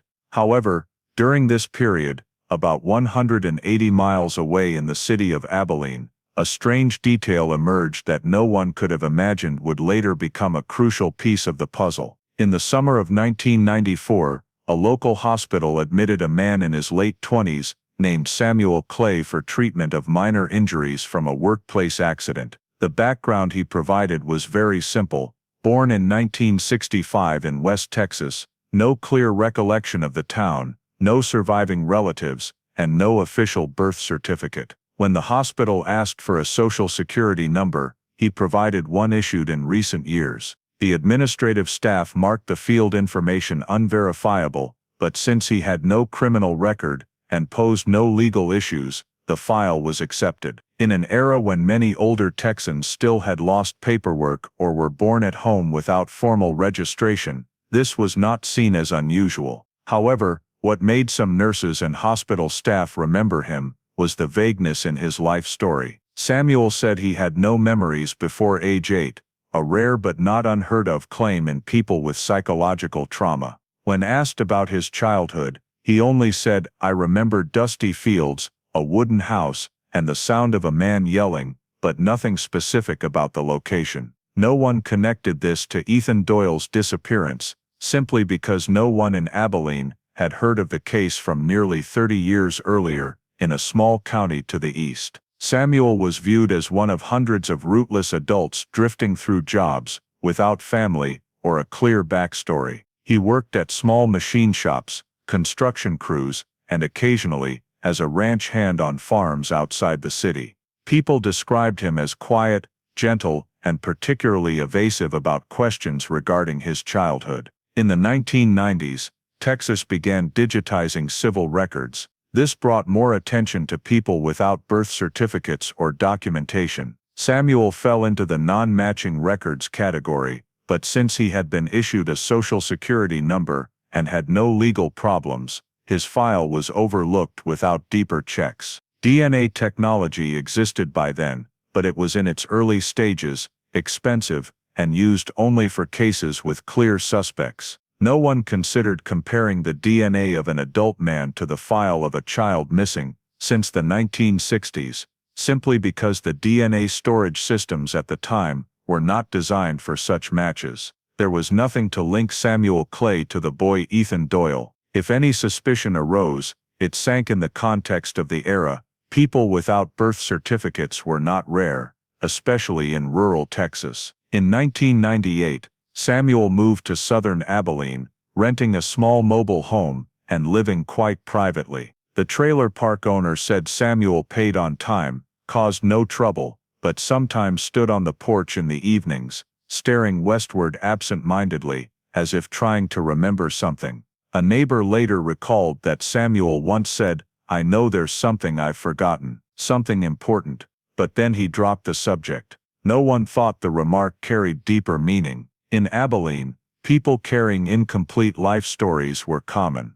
Into the early 2000s, a state program began collecting citizen DNA for identification databases, but it mainly applied to criminal records or recent missing persons. No one considered an ordinary adult living a normal life as a candidate for DNA comparison. So even as technology began advancing, there was no action to match Samuel against old cold cases. Ethan Doyle's file, by then dormant for nearly 4 decades, was not linked to any database containing DNA from unidentified adults. Throughout the 1990-2010 period, the Texas Rangers occasionally reviewed old cold cases, but Ethan's remained marked lacking physical evidence, not feasible. There was no DNA sample from the boy, nor from any suspect. No clothing, no belongings, no biological traces. The original investigation had produced no foundation for modern technological comparisons.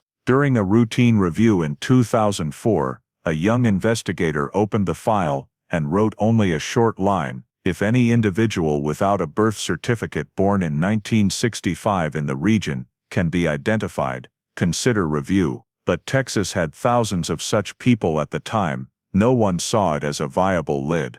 Between 2007-2009, as the CODIS system expanded, some veteran investigators suggested placing Ethan's case on a watch list, but it was denied due to lack of original DNA sample for comparison. A disappearance from 1965, with no remains, no items, no hair, meant it was completely inaccessible to the DNA technology of that era. No one thought to obtain DNA from Ethan's parents to create a family profile, a method that only became common after 2015. Meanwhile, Samuel Clay's life passed with an oddly quiet strangeness.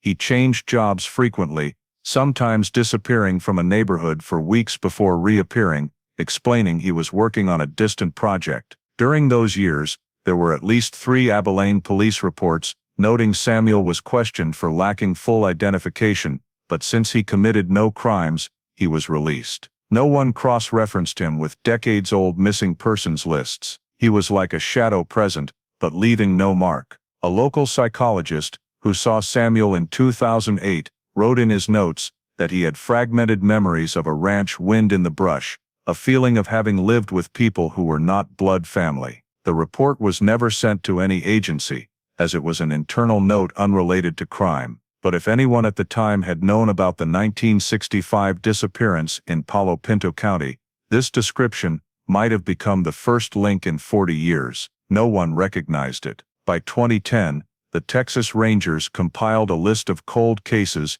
using new data models. Ethan Doyle was placed in the reevaluate upon new evidence category, a phrase used in hundreds of other files. Nothing stood out. No new leads. No one suspected that nearly 200 miles away, a quiet man living in Abilene carried within him the answer that no one had the tools to decode. DNA technology was not yet powerful enough. Databases were incomplete, and the scattered reports about Samuel Clay remained in isolated systems, never connected to any child disappearance. Those pieces existed in parallel, indifferent, unaware that they were awaiting the moment when science and technology would be advanced enough to connect them and illuminate a mystery that had gathered dust for nearly half a century. In early April 2023, a phone call from Parkland Memorial Hospital in Dallas immediately put the Texas Rangers duty system on high alert. The caller was a volunteer chaplain from the end-of-life care program, speaking softly but calmly as he reported that an elderly patient named Virgil Hanley, in his final hours, had made a vague confession about once taking a child that wasn't his from an area in West Texas. The chaplain couldn't provide more details because Virgil had slipped into delirium after saying it, and more importantly, he never named the child. But under the program's protocol, any confession involving potential criminal activity had to be reported to federal or state law enforcement. When Ranger Whitaker received the report, he instantly felt that the name Virgil Hanley was no coincidence. It was the only man on the 1965 disappearance suspect list whose alibi had never been verified. What made Whitaker hit the road immediately wasn't just the confession, but the eerie alignment. The man who vanished from the map of life after the 1960s had suddenly resurfaced in a deathbed report, speaking of taking a child. Still, the Rangers could not treat this as a full confession. The words of a dying man in delirium could not be considered evidence. The most critical question was the child Virgil mentioned Ethan Doyle? The hospital allowed Whitaker to see Virgil, hoping to hear more before it was too late. But by the time he arrived, Virgil was completely unconscious, breathing shallowly, and no longer able to communicate. The chaplain said the confession was very brief. Virgil had said he ran away because he was afraid of being killed, that the little one didn't cry, and that I didn't know what to do, except keep it. Each word made Whitaker feel there was something very similar to the description of a child abductor, but not a violent one, more chaotic and desperate. Yet everything remained speculation without verification. The ranger needed specific data, locations, timelines, any trace linking Virgil to FM4 in 1965. The chaplain added one more sentence before leaving the room. He said his old house was still there, that it held what he didn't dare take with him. That remark prompted Whitaker to immediately request a search of Virgil's property records. But this was no simple task. Virgil's history was full of debts, temporary rentals, and periods of drifting, making it hard to pinpoint any fixed property he had ever owned. Tax records from mineral wells in the 1960s showed Virgil had been the title holder of an old wooden house for only 2 years before disappearing from town. Afterward, the property was foreclosed for unpaid taxes and changed hands at least 3 times. The ranger's first task was to determine whether that house still existed and exactly where it sat on the geographic axis related to the Ethan case. A deputy pulled up old maps using the 1964 parcel coordinates. The area had changed owners, but the foundation footprint still matched the location forensics had previously identified as the most logical escape route if someone carried Ethan away from the ranch. This made the atmosphere in the briefing room heavy. Decades of speculation about an invisible perpetrator's path were suddenly impacted by the words of the only person in the file who had never been cleared. The Rangers obtained a search warrant for the land now owned by someone else, and since the vague deathbed confession wasn't sufficient legal grounds, they requested it under the category of search for evidence related to a serious cold case. The judge approved after reviewing a 6-page summary of Ethan Doyle's disappearance. When the investigation team arrived at the property, they found a dilapidated old wooden house, almost devoured by time. The current landowner said the house had not been used since he bought the lot, and because it sat on the edge of the ranch, he had never demolished it. This inadvertently became an unexpected stroke of luck. The original foundation structure had remained unchanged for nearly 60 years. Inside the house, the smell of dust and rotting wood hit hard. Wallboards were peeling, and sections of the floor had collapsed. But Whitaker wasn't interested in the interior. He was looking for anything belonging to Virgil, traces of the life left behind. In the back room corner, a small wooden trunk was buried under thick dust, its outside lock rusted to the point of crumbling. The Rangers opened the lid and found little inside: a few faded old photos, a thin 1965 calendar, a tin box of postage stamps, and a pale blue child's blanket. The blanket caused the room to pause for a beat, but Whitaker forced himself to stay calm. An old blanket was not evidence, and certainly couldn't prove it belonged to Ethan. They collected all the items for analysis. More significant was the ground under the porch, where forensics found small drag marks running from inside to outside, not animal marks, but resembling those of a light object pulled across the soil multiple times. Though nothing could be concluded yet, combined with Virgil's confession, it became a lid that could not be ignored. Everything seemed to revolve around one single question: was the child Virgil spoke of Ethan Doyle? To answer it, the Rangers needed to cross-reference Virgil's life details, his property, and anything that might carry biological traces. This led to a next step no one had anticipated, one that would unlock the entire secret buried for nearly 6 decades. The second search warrant was approved on April 17, 2023, this time for another property, once owned by Virgil Hanley, an abandoned house on the outskirts of Stephenville, about 26 miles southeast of his old lot. Tax records showed Virgil held title to this house in the late 1960s, before disappearing from the area. The current owner bought the parcel in the early 1980s, but had never stepped inside, because the house was decayed, with a collapsed roof and leaning walls. For the Texas Rangers, this was a rare opportunity. A structure nearly 6 decades, untouched, often leaves truth lying quietly beneath layers of time's dust. When the forensics team arrived, they immediately noticed the Stephenville house was different from the old one in Mineral Wells, larger, with 2 bedrooms, a small kitchen, and a sturdier concrete foundation. But what caught their attention right away was an anomaly in the flooring. A section of the back bedroom floor was slightly higher than the rest, as if someone had raised it with rough planking instead of proper repairs. Forensics used a metal probe to check for rebar or foreign objects beneath, but got no clear response. Whitaker ordered the deployment of ground-penetrating radar, GPR, the device used to detect voids or hidden structures. The GPR scanned a line across the floor, and the screen immediately showed an unusual shape, a void beneath the wooden planks, about half a meter deep and nearly 2 meters long. There was no reason for a single-story rural house to have an empty space under the floor that wasn't documented in any plans. The more the GPR scanned, the clearer the return signal became. This wasn't a natural sinkhole, it was a deliberate structure, with wooden walls and a ceiling boarded with thin planks. Whitaker looked at forensics and simply said, "Open it up."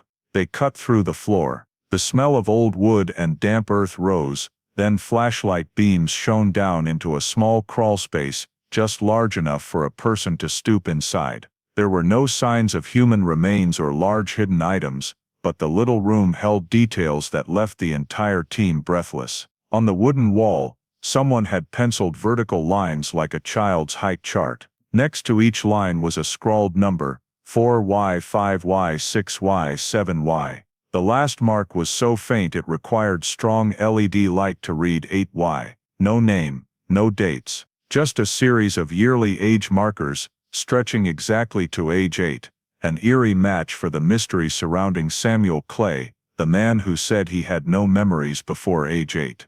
In the right corner of the room, forensics found a thin calendar with a crumbling cover dated 1973, 8 years after Ethan vanished. The days were marked irregularly, not birthdays, not holidays, but at steady intervals every 3 months. The symbols were small dots and a single letter, C. No one knew what C stood for, but Whitaker noted it, as it could be Virgil's private code, check, measure, care, or the initial of a name. In an old tin box pressed against the wall, forensics discovered a series of small items, unused postage stamps, a broken-handled pair of scissors, a scrap of children's fabric, and most importantly, a faded Polaroid. The edges of the photo were scorched, the surface cracked from age, but the shape of a boy around 6 years old was still visible. Short hair, standing in front of a wooden porch, very similar to the porch of Virgil's house in Mineral Wells. The child's face was partially blurred by light flare, but basic features remained. A small nose bridge, low cheekbones, wide eyes slightly offset to the right, a trait described in family photos of Ethan. Whitaker immediately sent the photo to the facial mapping unit in Austin, which specializes in restoring old images and comparing facial features. Just hours later, the response came back, though the photo wasn't clear enough for absolute confirmation. The morphological similarity ratio between the boy in the image and Ethan, at age 5, reached 78%, a notable figure for a 60-year-old Polaroid. No one was allowed to conclude definitively, but everyone understood this photo could be the last time Ethan appeared as a child. The existence of a secret room beneath Virgil's floor left the entire search team silent for several seconds. No one said it aloud, but everyone felt the same thing. Virgil hadn't just taken a child. He had raised that child for years, or at least kept him long enough to track his growth year by year. And if that reasoning held, it perfectly fit the dying words. The little one didn't cry. I didn't know what to do, except keep it. In the same secret room, Forensics found a faint oval stain on the wall, as if something had once hung there. Beside it were two rusty nails. Whitaker measured the position and concluded it might have held a larger photo or a memento of sentimental value. But the most important item was in a wooden box pressed against the back wall, a yellowed paper envelope, once sealed but now open. Inside was a faded slip reading, "Property tag, evidence 17, do not remove." The moment he saw those words, Whitaker instantly recognized it as the evidence missing for 6 decades, evidence item 17, an entry listed in the 1965 file, but without specific description. No one knew what item 17 was, because the original record only noted collected, field deputy, followed by a red strike-through, and the words irrelevant. Now, that evidence tag was in his hands, but the envelope was empty. Only the label remained. No one knew when or why the original item had vanished, and how it ended up in Virgil's secret room, but the presence of the tag here proved one undeniable fact. Virgil had once possessed an item taken from the 1965 scene. This raised a new question: how did evidence leave police custody and fall into Virgil's hands? Was it stolen, swapped, or collected, but never logged? No one had the answer, but the appearance of evidence tag 17 confirmed that the case in 1965 had come closer to the truth than anyone ever realized. Forensics continued scanning the room, and one more detail added even greater weight to the discovery. On the wooden floor, beneath thick dust, were faint curved scuff marks, the kind made when a child shifts or spins in place while sitting. Combined with the height chart, the Polaroid, and the calendar with timed C marks, a picture was gradually forming. Virgil had kept a child here for years, or at least this place had been used to care for or monitor the child. When the search concluded, Whitaker stepped outside and looked up at the Texas sunset sky. He knew the case had just shifted from cold case to active investigation in a single afternoon. Everything lost, everything overlooked, everything once dismissed as imagination, was now rising at once, leading to one single question the team had to answer immediately. Was the child in this secret room Ethan Doyle, and if so, where did that child go after 1973? The answer was no longer far off, because every trace was beginning to converge on another name, one that no one had considered in the entire 58 years. As they left the secret room beneath the floor in Stephenville, the entire investigation team understood that what they had just seen was not the remnants of an instantaneous crime, but traces of a life that stretched over many years, a hidden life, unknown to anyone, unquestioned by anyone.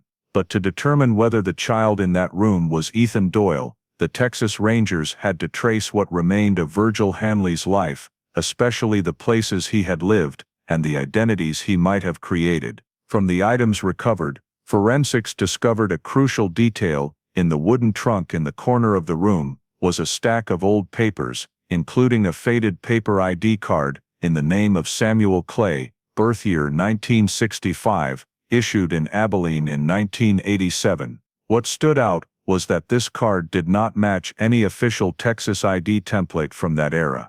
It was a photocopy of an obsolete form, with the signature printed rather than handwritten. Forensics quickly concluded this was forged paperwork, created with simple printing equipment, very similar to the kind of fake documents drifting workers in the 1980s often used for temporary jobs or small contract payments. If Samuel Clay was truly Ethan, this explained why no one could verify his background for decades. It also explained why he had no memories before age 8. Those memories weren't lost, they were never allowed to fully exist. The deeper the team dug, the more surprised they were to find additional documents in a tin box, a series of receipts, prescriptions, and cash payment stubs from towns scattered across Texas, all lying along Virgil Hanley's movement path over the decades. The receipts originated from a small store in San Angelo, 1974, 1976, a gas station in Brownwood, 1981, a pharmacy in Abilene, 1994, a building supply store in Cisco, 1999, and a workers' clinic in Sweetwater, 2003. The strangest part was that many receipts were in the name Samuel Clay, but the signatures at the bottom matched the scrawled handwriting on the height chart in the secret room. This indicated that Samuel, or the child Virgil raised, had begun being taken out into the real world using forged papers. But a bigger question emerged. If Virgil abducted Ethan, why didn't he harm the child? Why did he raise him for years, take him everywhere, and hide him from society instead of hurting him? The answer gradually became clear as the Rangers analyzed the handwritten notes in the 1973 calendar. One page read, "COK, doesn't cry, sleeps on time." Another page, "Shouldn't let him see me scared," and one more, in strongly shaking pen, "He doesn't know where he came from." That makes it easier. All used the symbol C, which forensics now believed was not an abbreviation for an event, but the initial of the name Virgil gave the child, C. Clay. Over the years, Virgil didn't just keep the child, he turned him into his son, gave him a new name, a new history, a new identity, but also imprisoned his awareness, ensuring he would never find answers about his true origins. What Virgil didn't resemble child abductions driven by violence or coercion. It resembled a different kind of deviance. The loneliness of a man living on the margins of society drove him to create a family in the most distorted way possible. He didn't lock the child in a cell, he locked him in a rewritten life. Forensics continued tracing the receipts chronologically, and noticed a movement pattern that matched Virgil's changes of residence. Samuel Clay always appeared 1 to 2 years after Virgil moved to a new place. This reinforced the assumption that the child was taken along discreetly, without drawing attention. No school, no birth certificate, no official pediatric visits, but also no signs of abuse. In the medical receipts, Samuel was only recorded for ordinary injuries, a scalp laceration, a broken finger from woodworking, a dislocated shoulder, no evidence of torture or chronic trauma. What particularly caught the Rangers' attention was a 1994 receipt from a photo shop in Abilene. It clearly stated, "Reprint ID photo, S. Clay," but the shop had closed long ago. However, when tracking down the former owner, the Rangers received important information. He remembered a middle-aged man coming in with a young man in his late 20s to get new ID photos because the old ones were damaged. The owner didn't ask further, but clearly recalled the young man's eyes like someone who didn't know who he was. This information became one of the key pieces confirming that Samuel Clay was not an identity Virgil used for himself, but the identity of the child he raised. Another document drew the team's attention, a small notebook in the tin box, written in very different handwriting, not Virgil's. The clumsy entries, dated around 1978, 1980, read, "He told me not to talk to anyone. I'm not allowed to ask why we always move. He says my name is Clay. I don't remember any other name." Even before forensics could confirm DNA, these lines perfectly matched Samuel Clay's descriptions over decades. No memories before age 8, no knowledge of origins, no knowledge of blood family, and every minor investigation into Samuel's past had ended in confusion because there was no one to cross-reference. The receipts, the notes, the forged papers, all formed a picture so clear it was chilling. Ethan did not die. He was taken, raised in a distorted state of existence, fed, clothed, taught a trade, allowed to live, but never permitted to know anything about himself. A form of captivity, not with chains, but with the erasure of the past. And this led to the biggest question the Rangers had to resolve before the case could reach its conclusion. If Samuel Clay was in fact Ethan Doyle, where was he in 2023? All the documentary traces indicated he was still alive. And if that was true, this 58-year disappearance was about to reach a truth no one had ever dared imagine. As the paper trail brought the name Samuel Clay to the center of the investigation, the Texas Rangers began tracking down the 63-year-old man currently living in Abilene. Local medical records showed a Samuel Clay with scattered treatment history from 1994 to 2022, mostly work-related injuries and seasonal checkups. No criminal record, no reported relatives, no records before 1975. The non-existence in the first decade of documented life caused his name to flag in any verification database. Ranger Whitaker ordered the civil analysis team to conduct a comprehensive search, residency records, tax filings, rental history, insurance, vehicle registrations. The results left everyone silent. Not a single document for Samuel Clay bore a stamp before 1975. No driver's license, no school transfer papers, no birth certificate, no childhood medical records, no data proving he existed before a blank point in time, a point the Rangers could now pinpoint as around age 8, 9, perfectly matching the final mark on the height chart in the secret room in Stephenville. This wasn't just unusual, it was a clear legal indicator that Samuel's identity was created after 1975. A person doesn't naturally appear at age 10 without adult intervention. For the Rangers, it was the strongest indirect evidence confirming the suspicion. Samuel Clay was not Samuel Clay, and if he wasn't the person on the papers, who was he?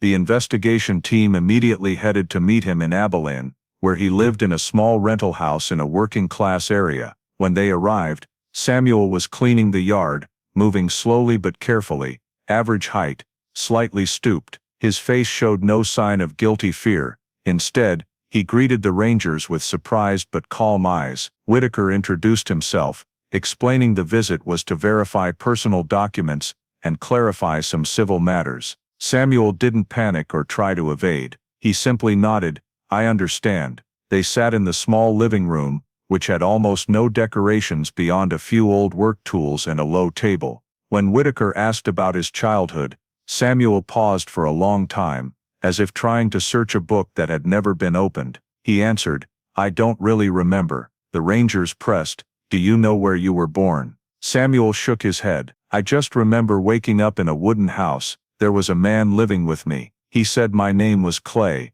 I believed him. No confusion, no defensiveness, just the truth spoken in the most straightforward way." However, the detail the team noted carefully was when Whitaker asked if he had ever doubted his origins. Samuel replied in a voice so soft, it was almost apologetic, "I didn't think I was allowed to ask." A statement that fit perfectly with the notebook entry recovered from the secret room. "He told me not to ask where I came from." Every word he said slotted into the gaps of a 6-decade investigation. The Rangers shifted to technical questioning, but kept it low pressure. They asked about Virgil Hanley, a name Samuel immediately recognized. He called Virgil Dad, but when Whitaker asked, "Do you know Virgil wasn't your biological father?" Samuel only lowered his head.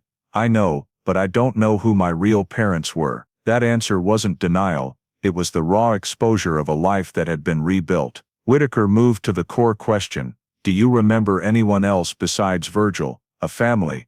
A place? A name?" Samuel looked at the ceiling for a few seconds, then shook his head.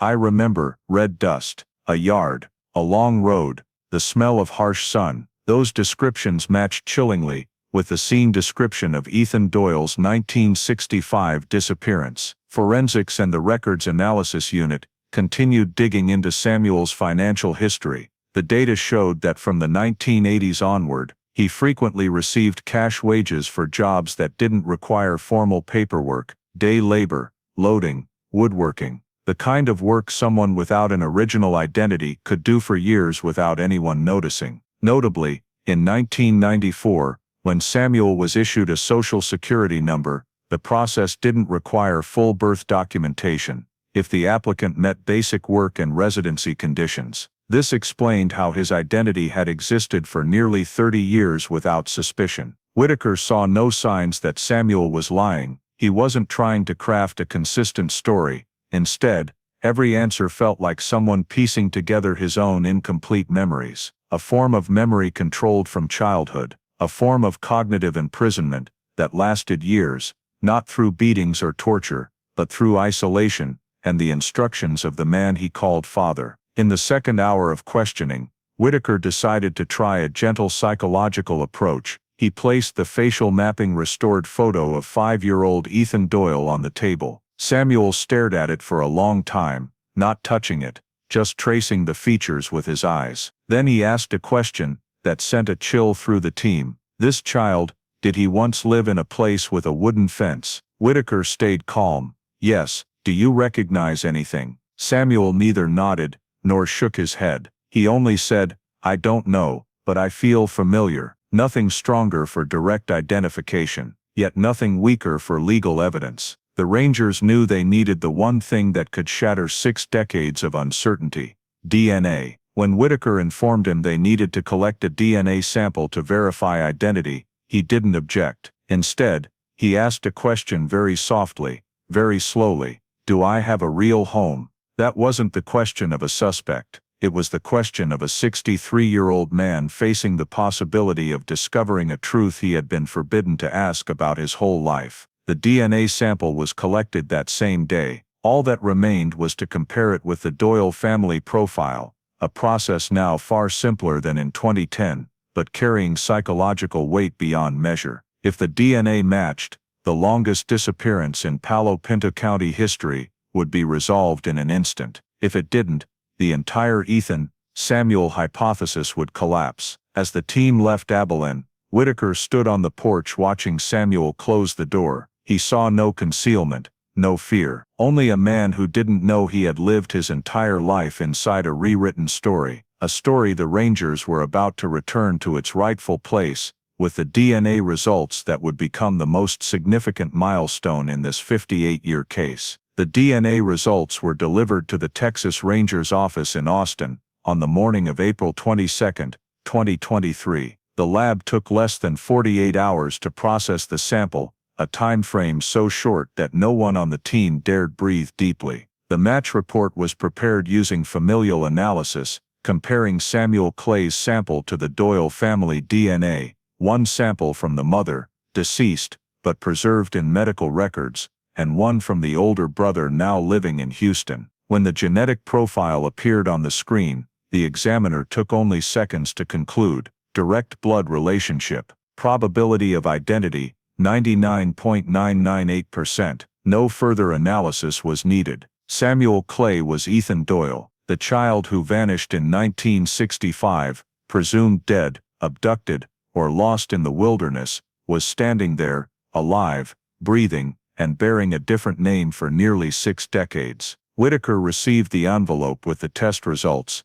his hand still trembling slightly, not from surprise, but from the sheer magnitude of a truth so vast, so deep, so long buried, now suddenly exposed. A life rewritten, an identity concealed, a child stolen from his family. And now, the man living in Abilene was that boy. The Rangers immediately went to meet Samuel to inform him of the results. When they arrived, he was sitting at the small table, cutting scrap wood pieces to prepare for the next day's work. Whitaker placed the DNA envelope in front of him. Samuel opened it with trembling hands, his eyes moving line by line as if reading something beyond the reach of language. After several minutes of silence, he looked up. No panic, no collapse, just a quiet shock, like wind trapped in the Texas desert. He asked, "Who am I really?"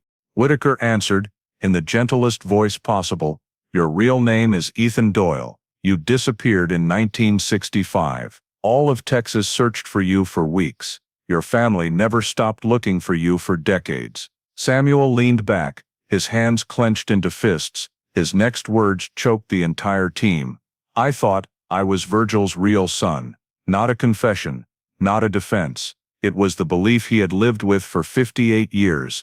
The only belief he had. He continued, his voice cracking slightly. "He took care of me. He told me to stay quiet.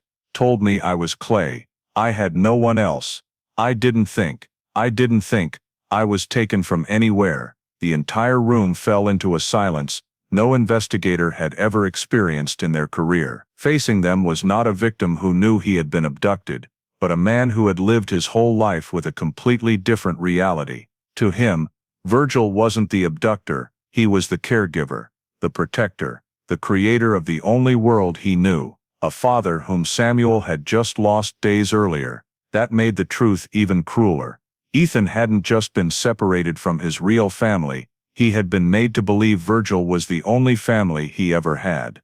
When Whitaker explained that Virgil was not his biological father, and that he had kept Ethan's secret for years, never sending him to school, never letting him meet anyone, never letting him know his true origins. Samuel only said, "He told me it was dangerous out there. Said if I went outside, I'd be taken away from him." This matched perfectly with the psychological pattern experts describe in distorted attachment cases, not using violence, but using fear and emotional dependence to create an invisible cycle of captivity. But what troubled the Rangers most was the absence of signs that Virgil abused Ethan. No old scars, no evidence of malnutrition, no chronic bruising, just a life narrowed to the point of being warped. As Samuel tried to piece together memories, he spoke of quiet trips, small houses, and times he told me not to look at anyone too long. He remembered Virgil teaching him carpentry, mechanics, how to live in silence, but he remembered nothing before that. No real parents, no ranch, no name Ethan Doyle. All those memories had been erased from his life by never being mentioned, a form of abduction not based on brute force, but on isolation from the world. When the Rangers asked if Samuel wanted to meet his real family, he didn't answer right away. He looked down at his hands, the hands that had labored his whole life, then said, "I don't know if I'm still the person they once knew." That was the first time during the entire investigation that Whitaker felt the true weight of the truth. It wasn't just that they had found Ethan after 58 years, it was that they had found a man who never knew he had been lost. The DNA results didn't just shatter the false identity of Samuel Clay, they shattered the entire world Virgil had built for him. It turned him from an ordinary laborer into the longest-held victim in Texas history, a child taken from his family and raised never knowing who he was. And now, with the truth clear, the Rangers had to answer the hardest question of the entire case. How do you bring Ethan back to his real life after he has lived his whole life in a false one? Right after the DNA confirmed that Samuel Clay was Ethan Doyle, the Texas Rangers shifted to the most difficult task, decoding an entire stolen life spanning 58 years, filling in the gaps with no documents, no memories, no photos, no direct witnesses. To reconstruct those lost years, they had to combine three sources of data: receipts and documents recovered from Virgil's houses, the scattered civil records under the name Samuel Clay, and statements from people who had seen a strange child accompanying an older man in various Texas towns from the 1970s to the 1990s.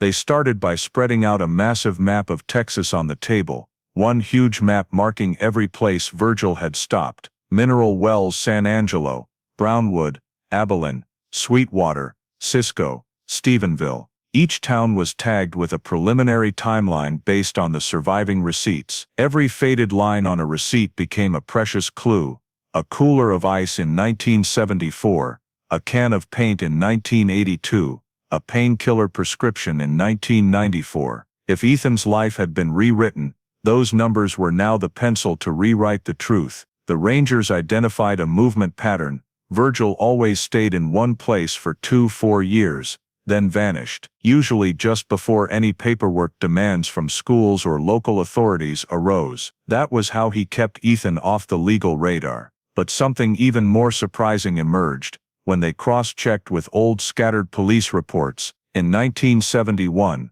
a woman in San Angelo had reported that near her home there was a boy around 7 years old who didn't go to school, just hung around the backyard of an older man. Local police at the time logged it as failure to educate, but couldn't verify because the family left the next day. She described the boy: dark blonde hair, small build, quiet, always looking at the ground. Those features matched exactly the faded Polaroid found in the secret room. Another witness in Brownwood recounted in a 1981 report seeing a child around 12 following a man into a hardware store. The child said nothing, only nodded when spoken to. She said the man told the store owner, "He's quiet, but he works well." The child never appeared again after a few months. When the Rangers contacted her in 2023, she said, "I always felt something was off, but there was no reason to report it." A mechanic in Cisco clearly remembered a skinny young man coming to apprentice in 1998 with an older man.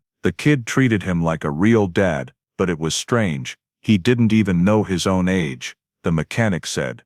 The more overlapping statements there were, the clearer the 58-year picture became. Ethan was taken by Virgil across Texas, always in rural and manual labor areas, avoiding big cities. No school, no friends, no contact with authorities. If anyone asked too deeply, Virgil would leave town immediately, taking Ethan somewhere else to continue the cycle. All the witnesses described the same behavior. The child always stood behind Virgil, avoided eye contact with strangers, never made decisions on his own. That was the classic profile of an adult raised in cognitive captivity, not beaten, not locked up, but completely controlled through mental boundaries. As the timeline began to align, the Rangers compared Samuel's fabricated age markers in documents to the height chart in the secret room. The height chart stopped at age 8, around 1973, 1974. This was exactly when Virgil started moving constantly,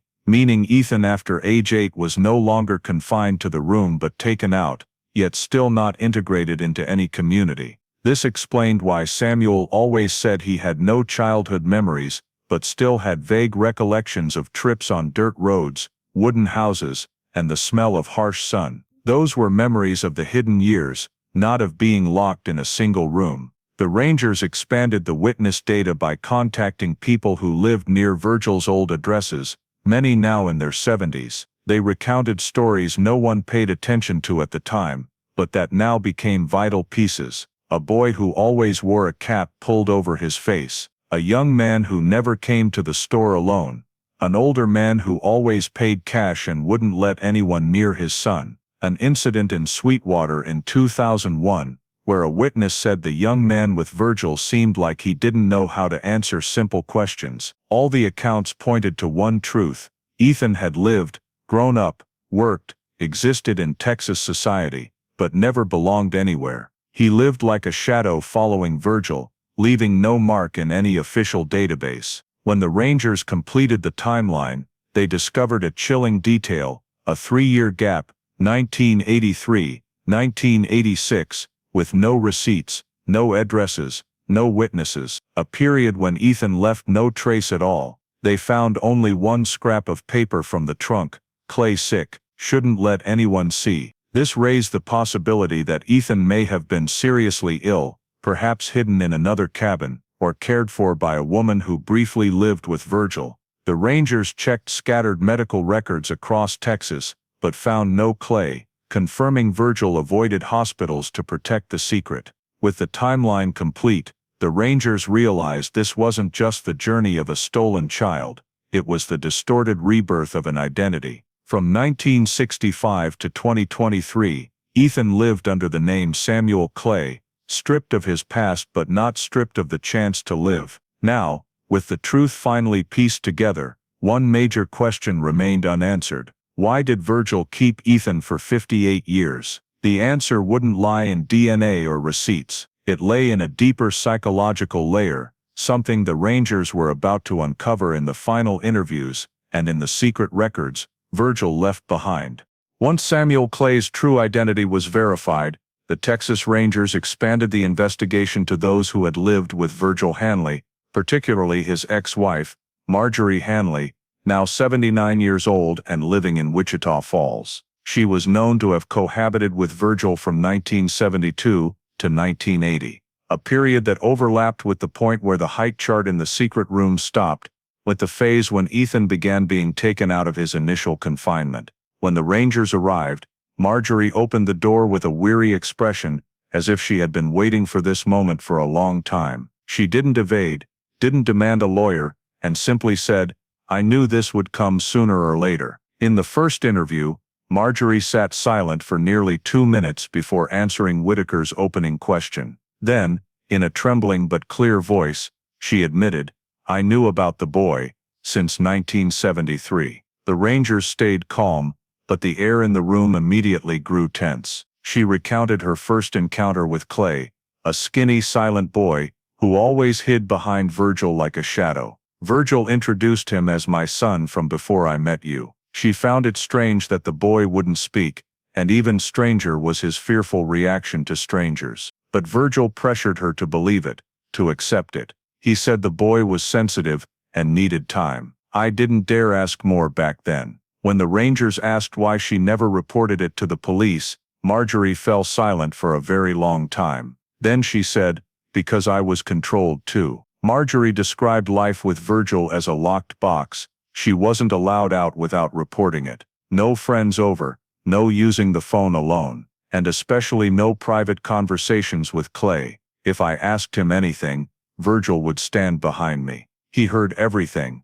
I was young then. I was scared. She admitted she had wanted to leave many times, but Virgil persuaded her with lines like, "He needs us. If you go, he'll be left behind." A subtle form of manipulation that made her feel guilty for even considering leaving, even though she herself was trapped in that control. But the most critical statement came when Whitaker asked, "Did you know Clay wasn't Virgil's biological son?"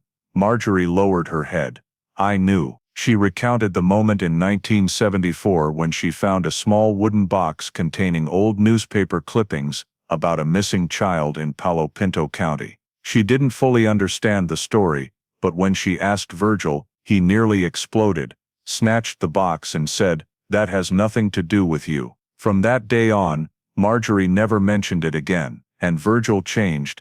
He suggested moving immediately, leaving Stephenville for San Angelo. She understood she had touched something he wanted buried, but she also confessed she was too afraid to resist. Still, Marjorie wasn't just a witness. She became a valuable source helping the Rangers reconstruct Ethan's daily life during the years he lived with her and Virgil. She said Clay never went to school but was taught to read using old Bibles. The boy liked stacking wood into house shapes, liked listening to trucks passing by, but always flinched when someone knocked. She described evenings when Virgil always locked the doors and made Clay sleep in the back room with a cloth over the window. She said, "I think he was afraid someone would recognize the boy." Another detail that choked the Rangers, Marjorie had seen Clay staring out the window several times, as if longing for something he couldn't put into words, but Virgil always pulled the curtain shut immediately. When asked about the relationship between Virgil and Ethan, Marjorie said Virgil never abused the boy. He provided meals, taught him trades, kept Clay by his side like an indispensable shadow. But that very care was the tool that created absolute dependence. He believed him, believed to the point of never questioning. That explained why, as an adult, Ethan never doubted he wasn't Virgil's biological son. Marjorie also said that in 1980, she finally left Virgil after a major argument. She told Clay she would come back to visit, but Virgil never allowed it. She never saw the boy again until the Rangers found her. When Whitaker asked how she remembered Clay, she broke down crying, a child who didn't know he was living in a lie. The interview ended after nearly 3 hours. Marjorie was not arrested, as she was not directly involved in the abduction, and evidence showed she too was under strong control from Virgil. But her statement became the most important piece for the Rangers to conclude. Ethan wasn't raised like a prisoner, but like a son, in a world of lies built by the abductor, and a woman who lacked the strength to resist. And this truth led directly to the next heaviest question. If Ethan didn't know he had been abducted, and Marjorie knew but didn't fight back, what did that say about the man at the center of this 58-year case? Virgil Hanley. The answer could only be found in the final secret records he left behind. The confirmation that Ethan Doyle was still alive did not simply close a 58-year disappearance case. It opened a complex legal process to determine the responsibility of those involved. Although Virgil Hanley was dead, Texas law still allowed prosecution of individuals who aided, concealed, or facilitated a prolonged criminal act. And the first person to face charges was Marjorie Hanley, Virgil's ex-wife. The Palo Pinto County Prosecutor's Office brought 3 main charges: 1 concealing an abducted child, 2 failing to report a serious crime to authorities, and 3 aiding the use of false documents related to the identity of a missing child. She was not charged with the original abduction, because there was no evidence she participated in the 1965 act. But her admission that she knew the truth since 1973 was enough to take the case to trial. The trial took place at the Palo Pinto County Courthouse, where locals had waited nearly 6 decades for answers. The gallery was packed, not because anyone wanted to punish an elderly woman, but because they wanted to hear with their own ears that this story would finally end with truth, rather than rumors or lost files. Ethan, now a 63-year-old man, appeared as the primary witness. When he entered the courtroom, a heavy silence fell over the entire space. No one saw a typical abduction victim. They saw a man carrying a life that had never belonged to him. Ethan sat in the witness chair, hands slightly trembling, but his eyes met everyone's. When the prosecutor asked the first question, "Do you know you were the victim of an abduction that lasted 58 years?" Ethan paused for a moment, then said, "I know, now I know." Ethan did not assign blame. He did not call Virgil evil. He simply recounted what he remembered, what he believed, and how the truth had broken him, and then allowed him to stand again on his own feet. He said, "I didn't understand I had been taken from anywhere. I only knew he told me my name was Clay, and I believed him. I thought he was my father." That statement left half the courtroom breathless. Because even though everyone knew Virgil was dead, Ethan's words were not about accusation. They were about revealing the depth of the cruelty. Virgil had not just abducted a child. He had abducted that child's entire life. During cross-examination by Marjorie's defense attorney, they emphasized that she had been psychologically controlled, isolated, and threatened for years. When asked about her, Ethan answered directly, "She never hurt me. She was scared. I saw that, even if I didn't understand it then." That statement, though sincere, was not enough to negate legal responsibility, because Texas law imposes a duty to report crimes of such extreme severity. Marjorie had failed to do so for the 7 years she lived with Virgil and Ethan. The prosecution presented a series of evidence, notes from the old house, witness statements, receipts bearing Ethan's childish signature, and especially pages from Marjorie's diary, recovered from an old metal box, including a faded line.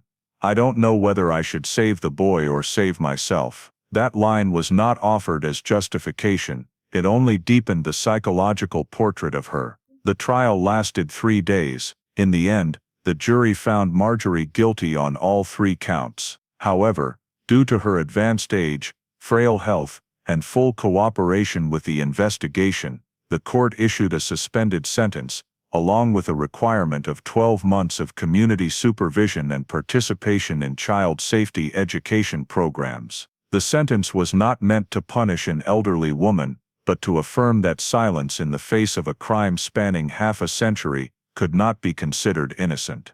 After pronouncing the verdict, the judge looked directly at Ethan. He said, "Today, the Ethan Doyle case, one once thought unsolvable, has been resolved. The state of Texas recognizes you as the survivor of the longest abduction in state history." Those words rang through the room, like the final note of a symphony that had lasted 58 years. Ethan bowed his head, not from shame, but from the pain and release arriving together. In the press release following the trial, the Texas Rangers officially closed the file and marked the status, "Unsolved, victim found alive." A simple line, but carrying the weight of an entire lifetime. The case was no longer a story of disappearance. It became a story of survival, of a human being stripped of his name, memories, and family, yet finally returned the truth. And even though the abductor was dead, justice still held those who knew and remained silent accountable. Most importantly, it gave Ethan Doyle back what Virgil had stolen: the right to know who he was. After the trial concluded, and the verdict was officially handed down, the Texas Rangers returned to Austin to complete the final task, closing the file on the longest-running case in Palo Pinto County history. In the small briefing room, Whitaker laid out on the table all the evidence from across 6 decades: the box of forged papers, the faded Polaroid, the noted diaries, the Samuel Clay ID card, and especially the long-lost evidence tag 17. Together, they formed a strange and painful mosaic, a case that could have been solved in 1965, but sank under investigative errors, mistaken assumptions, and overlooked evidence. The Rangers summarized everything. They clearly determined that the chain of initial investigative mistakes was one of the key reasons the case stalled. The tire skid mark on FM4 was noted but not pursued in depth. The brush area with drag marks was hastily concluded to be deer traces, and most critically, evidence item 17, marked irrelevant, then lost, and only rediscovered in Virgil Hanley's secret room, nearly 60 years later. Those errors, in an era without modern forensic technology, turned the case into one deemed unsolvable, even though the truth was right in front of them. Whitaker said during the meeting, if in 1965 they had soil analysis equipment, GPR, DNA technology, this case wouldn't have lasted beyond one summer. And indeed, modern forensics was the key. GPR helped them discover the secret room, facial mapping matched the Polaroid to young Ethan's photos, and finally, DNA tore apart the veil of lies Virgil had built over 58 years. In the official closing report, the Rangers listed each critical point. Ethan Doyle was abducted from the ranch on the afternoon of July 18, 1965. Perpetrator, Virgil Hanley, who took the boy, created a new identity, and raised him as his own son. The child suffered no physical abuse. Instead, it was a form of cognitive captivity that made Ethan believe Virgil was his father. Ethan lived his entire life under the name Samuel Clay and never knew his true origins. The case was only solved thanks to DNA technology and searches of the secret room using modern tools. Marjorie Hanley, Virgil's ex-wife, knew the truth since 1973, but remained silent and thus bore legal responsibility. In the internal evaluation section, the Rangers wrote a short but haunting line, "No one disappears forever. There are only truths not yet found." When they closed the file, the feeling wasn't triumph, but reflection. Ethan Doyle was alive, an almost miraculous outcome, but his life had passed in a story that wasn't his own. Whitaker knew full well that closing the file didn't mean ending the consequences. A 63-year-old man now had to relearn memories, relearn family, relearn his real name, but at least he no longer had to live in darkness. The Texas Rangers issued a brief statement to the press. Ethan Doyle case, solved not by finding a body, not by arresting the perpetrator, but by finding the victim still alive, an ending almost unimaginable in any cold case. The event was immediately added to investigative archives as proof of the power of modern forensics and as a reminder of investigators' responsibility. The smallest detail can be the decisive piece. As the file was sealed, Whitaker stood quietly before the nearly 2-meter-long timeline from 1965 to 2023. The final line he wrote in red marker, "Case closed. Victim recovered alive. Justice achieved." And so, after 58 years, one of Texas's longest mysteries was finally brought into the light. A child who was lost, a man who was estranged from his own life, now returned to the truth. The story of Ethan Doyle, a boy who vanished in 1965, separated from his family, and forced to live under a false identity for 58 years, is not just a personal tragedy, but a reflection of very real challenges in America today. The vulnerability of children to harm, gaps in community oversight, and the importance of both technology and perseverance in the pursuit of truth. Looking back at the details of this case, we see that Ethan disappeared in just 2-3 minutes after leaving his family's sight, a reminder that small moments in everyday life can lead to irreversible consequences. FM4, where the Rangers overlooked the tire skid in 1965, reminds Americans today that a minor detail dismissed lightly can derail justice for half a century. The fact that evidence item 17 was marked irrelevant and then lost for decades is a warning about the harm of lacking standards in evidence storage, a systemic issue many agencies in the United States are working to improve. But the story also sends a powerful message of hope and technology. It was GPR, facial mapping and DNA, modern scientific achievements, that helped return Ethan to his true identity, even at age 63. This reminds us that in today's American society, where technology changes year by year, we have a responsibility to use it not just for entertainment or business, but to protect the most vulnerable. Ultimately, Ethan's story encourages Americans to stay vigilant, care about their community, and not ignore things that seem off around them. If a witness in 1973 had been bolder, if someone had asked a little deeper about the quiet child following Virgil, Ethan's life might have been different. The lesson for us today is clear. Don't overlook small signs. Don't hesitate to ask questions. One citizen's courage can change an entire fate. If you believe stories like Ethan Doyle's 58-year journey to reclaim his identity deserve to be told further, please subscribe to the channel to join us. Thank you for watching, and see you in the next video, where we continue bringing forgotten truths into the light.